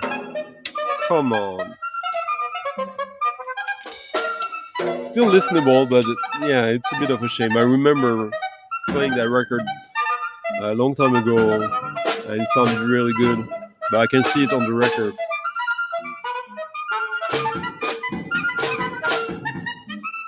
Yeah, exactly. Not my favorite thing in the world. Hello, G Mac G. Nice to see you.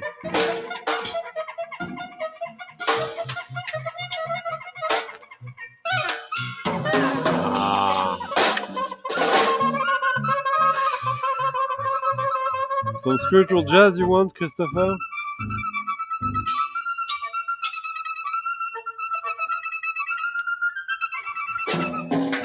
This is pretty cool.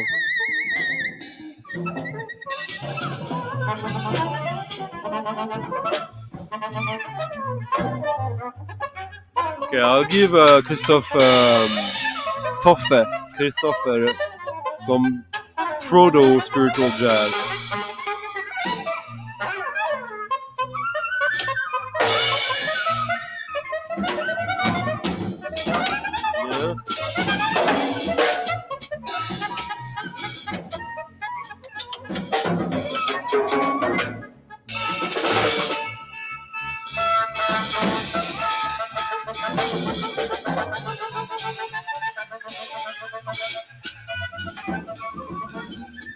Yeah.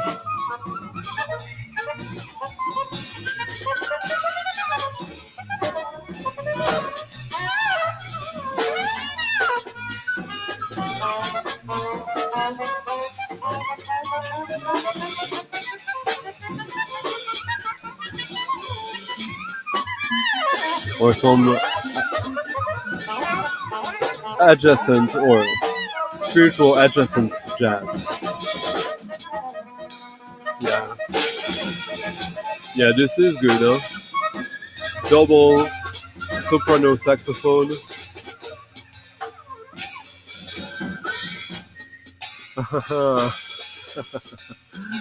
Oh, it's in the main house.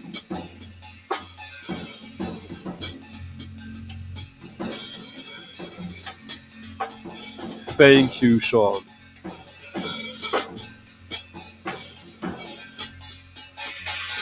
Truth here. Yeah, Steve Lacy is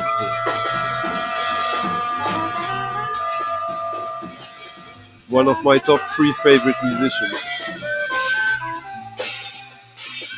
Yeah, that one is interesting though.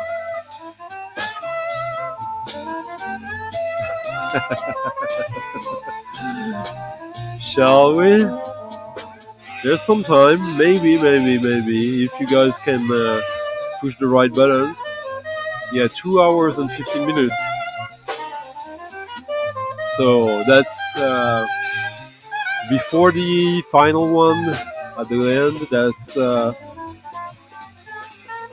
antépénultième reminder of guys, leave a thumbs up, thumbs down, thumbs, because everyone loves these fingers, right? I do.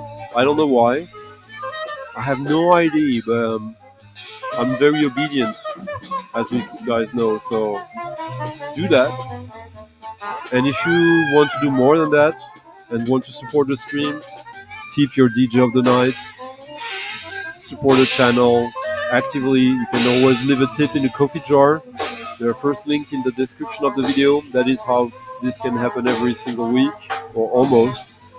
And if you're watching this whenever you're watching, but not now, you can always leave a comment as well, telling me what you think of the stream, or have questions or rebuttals.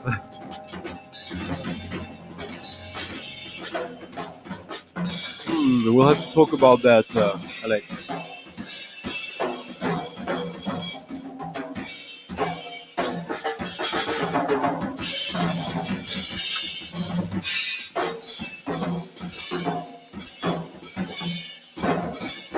Yeah, but this is a cool record that I never see this mentioned. Pretty great title, though.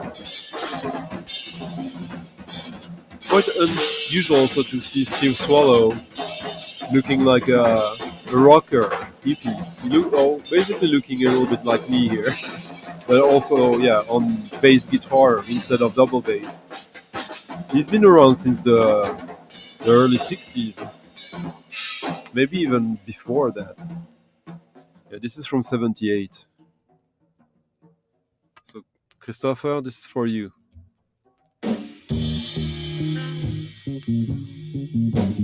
But this is not just for you, because it's got some funky spiritual jazz.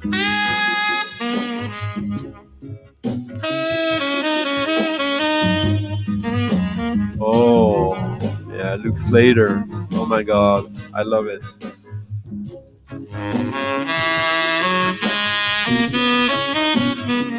His Seventh Plane is my favorite project of his, though.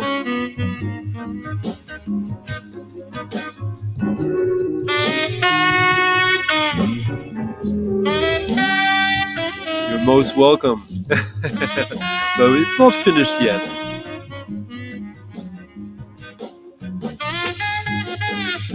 Yeah, I was talking out of my ass when I said that Paul Motion played the vibes. Yeah, of course it's Gary Bird.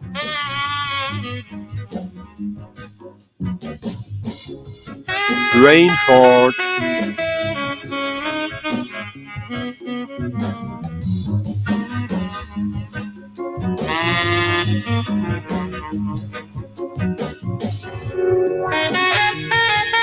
Here's an artist you rarely see me play. I guess it's because he's been extremely hyped in the recent years. So I tend to think no one needs me to introduce them or to that artist, but yeah, this album is not the one that people talk about though. So.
I guess this is for Sean as well again, huh?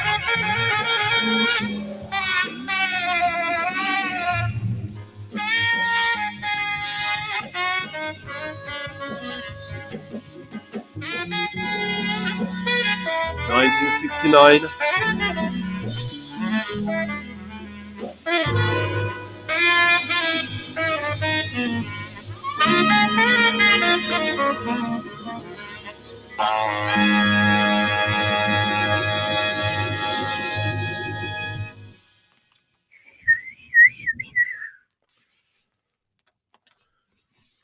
Yeah, it's one of, for some reason, one of these albums of his that, I don't know, maybe I'm missing it, but don't see much people talking about it.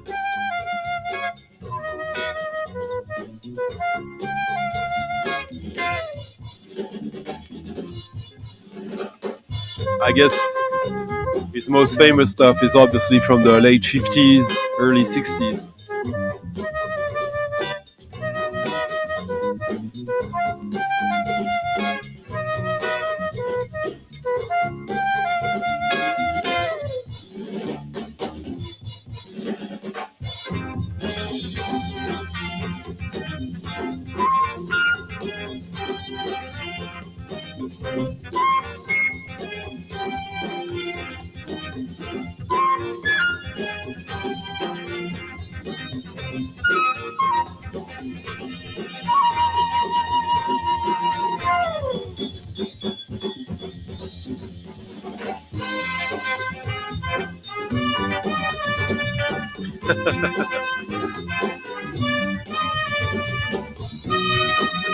It's got like a proto-blaxploitation feeling a little bit, huh?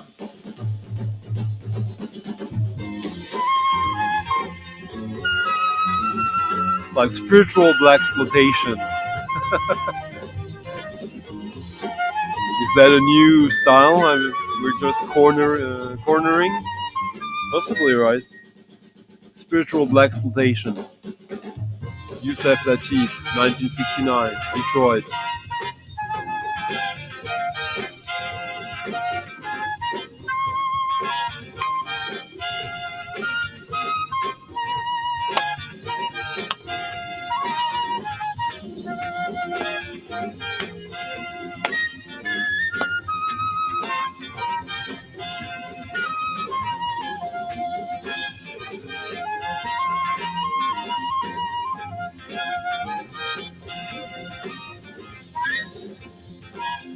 Yeah, I guess that's the thing. Like, because of the cover, I think that is a little bit too busy. I guess it gets left out in the bins by most people.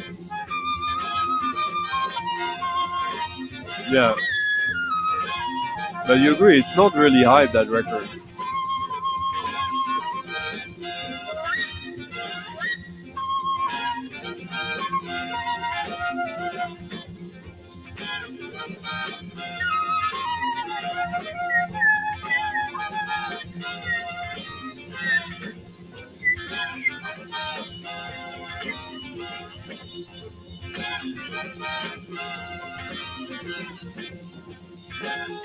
It's a great record from start to finish. It's just not like the old Yusef Lateef, as you can hear. His playing is top-notch still, but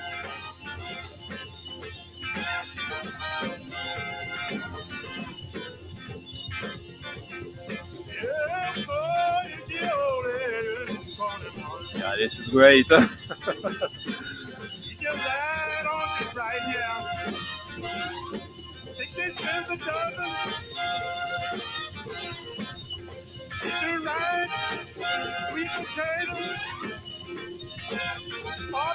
You got Danny Moore, Snooky Young, Jimmy Owens, Harry Gale, Cecil McD on bass, Chuck Rainey, Norman Pride, Albert Toody Heath, and Bernard Purdy on drums. I mean, different person on the other side though, but.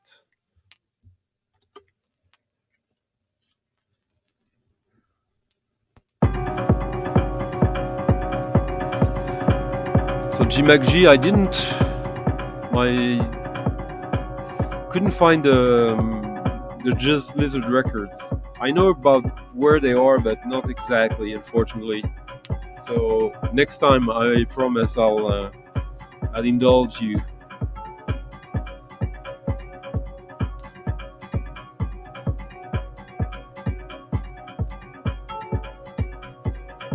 So now the meeting of Detroit and John Cage, prepared piano, techno.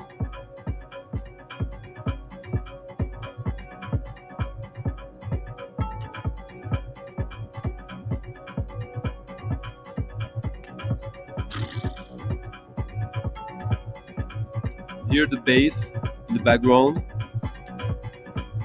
It's a cutoff completely closed and opening very slowly.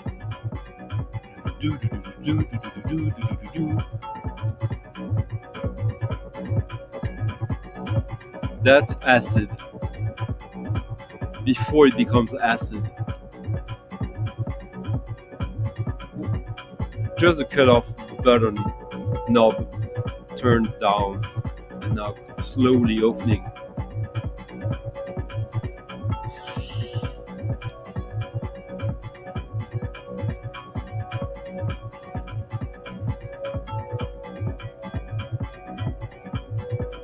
I must say this was a little weird to me that this record didn't work better. This is a record that is an homage to different pianists. Lupu, Michelangeli, Horowitz, Elliot Gould, Humair, Pollini, Argerich, Rubinstein. Classical music.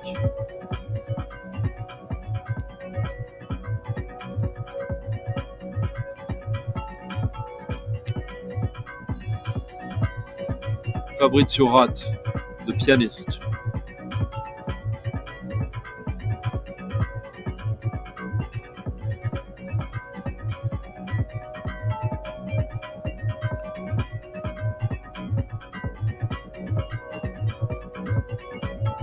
Yeah, no, Alex. This is Dixon.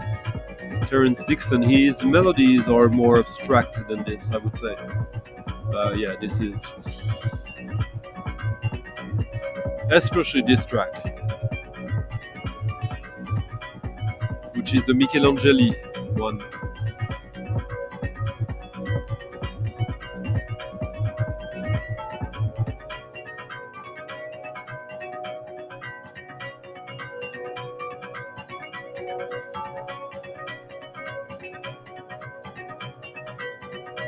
And what could happen after a drum break, huh? How could we start the track again? What should we introduce?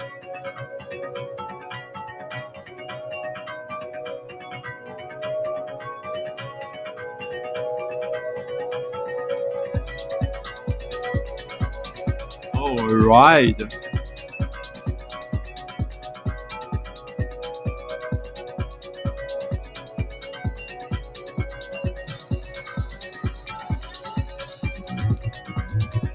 Let's open the cutoff a little more.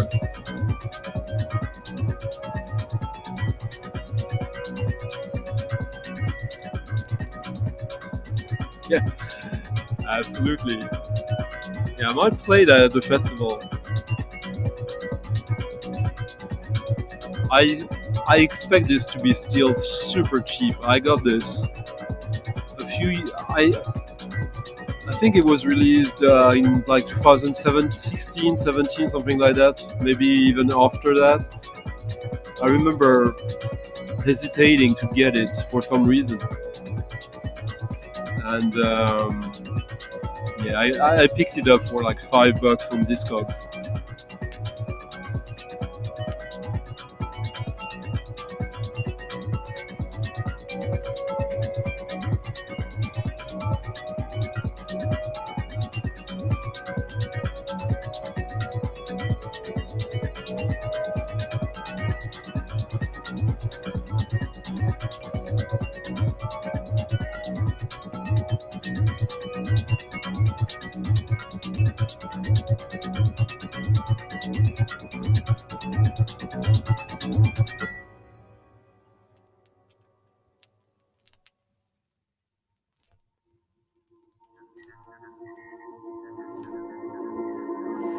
Man, I was talking with Niels earlier today about how time flies by, and which is one of the theme tonight of the stream.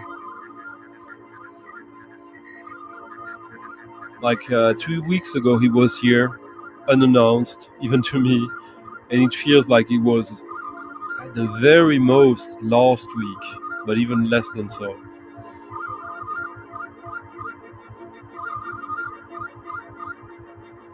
I think it was like a month or two ago, but in reality, no, it was like 4 months ago. I played 2 records by this artist that I kind of finally embraced recently, and I played his only 2 records that I care for from the early 80s, Kevin Harrison. But there is also a compilation on vinyl on demand of his tape work between 75 and 85. The tape recording years. We're listening to I Need Help from 1981.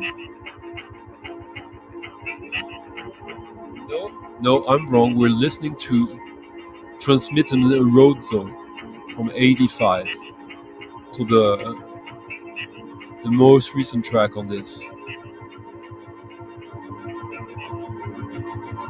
Minimal synth, post-industrial, before industrial, ambient, whatever. This is, but it's one of these vinyl on demand records that kind of got sold out despite it not being extremely hyped.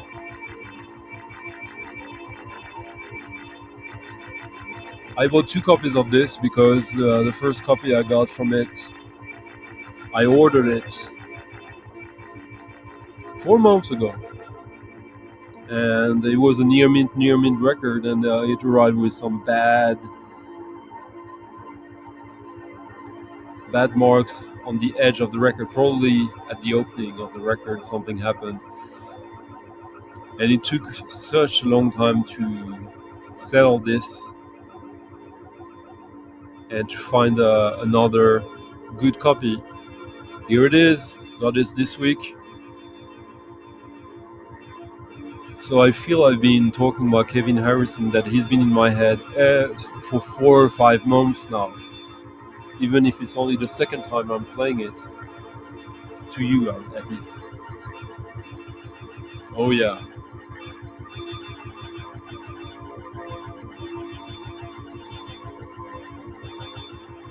Exactly.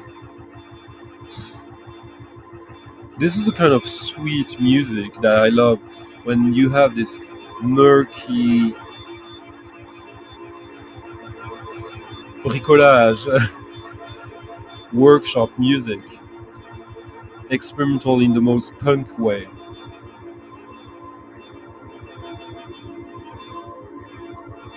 so much so that it becomes whimsical with these like eerie harmonies around it. Oh, this is just lovely.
Yeah, well, if you like Wire, especially when they go quite experimental with dome and stuff like that, this is also a no-brainer.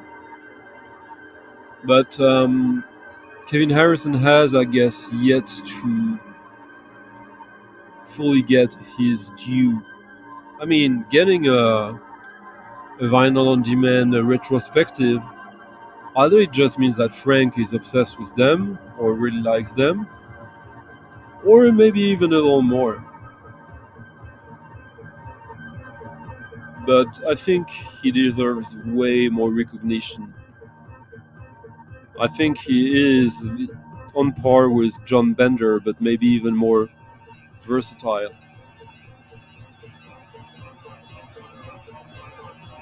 Hello, S of Tens Victims 1876. The first time I'm saying it straight without hesitation. Huh?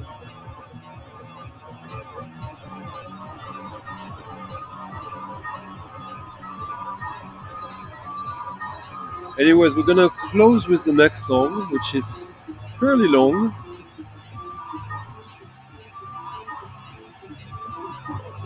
As we've already, oh my god, we're way past the 2.5 hour threshold now, huh?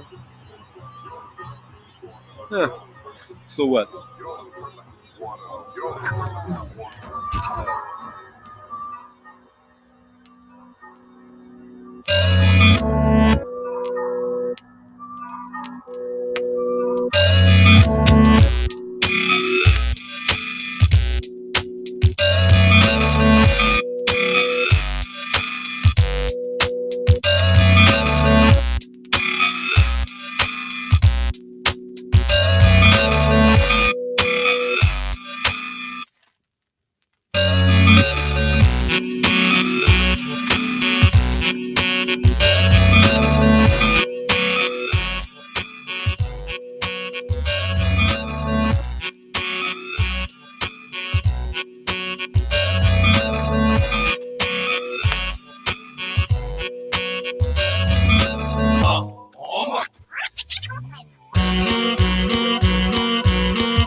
Almost, doesn't it?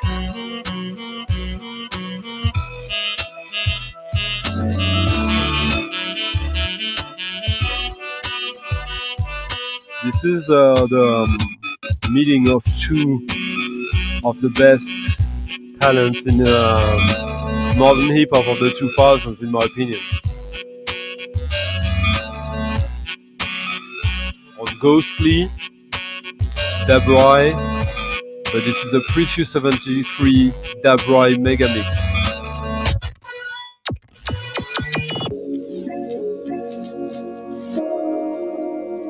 Prefuse 73, who did that completely revolutionary album on Warp in 2000-2001.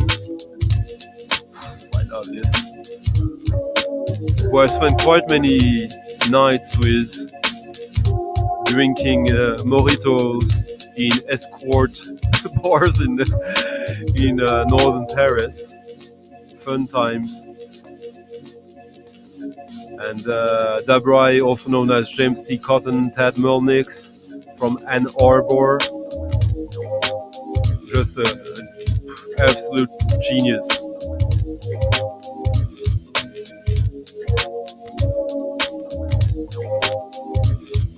Yeah, you can hear the sound of Prefuse 73 on that, but with the added touch of Dabrye. So, I hope you guys had fun tonight. I think we traveled quite a few roads. Hello, Brandon. Well, you arrived at the, how do you say, the twilight hour or something? You missed quite a lot. Quite a few records that I thought would be for you. So you'll have to go back, watch it, and leave a thumbs up, leave a comment, leave a tip to your DJ of the night. If you can, if you want to support this, and so that we can go on every week, getting excited, testing, discovering, failing sometimes. Goes with the game. The witching hour. Thank you, Brendan. Merci, French Vinyl Addict. Thank you, Tempo Roboto. So next week, probably more of the same. I don't know yet. I might have some surprises. I will still be super busy next week with the organization of the festival. If you guys want to know more about it, leave me a comment about it. I'll try to do more about it. And until then, we leave the stream as we started it, on a more mellow, funky note. And I sure hope I'm gonna have a nice and mellow weekend. Tonight was a little bit slow in some ways, but very nice as well. I'm a little bit off from a little target I had for a record, but you guys are awesome anyways, so I want to thank already Andrew Lukoff, John Levinson, Mercurian Man, Marcos, Sound of Minder, Sean the Vinyl Dreamscape, Ryan Smith, and a late but welcome Gidget tip that just arrived in the coffee jar. Thank you, Gidget. Frank, essentially. Frank, who's been here since the beginning, I think, tonight. Until next Friday, Croydon. John, Andrew, Steve, Miliani, salut Miliani. Ben oui, ça rappelle des souvenirs, effectivement. On a écouté ça ensemble ici même, je crois. Thank you guys. See you next week. Have a great weekend.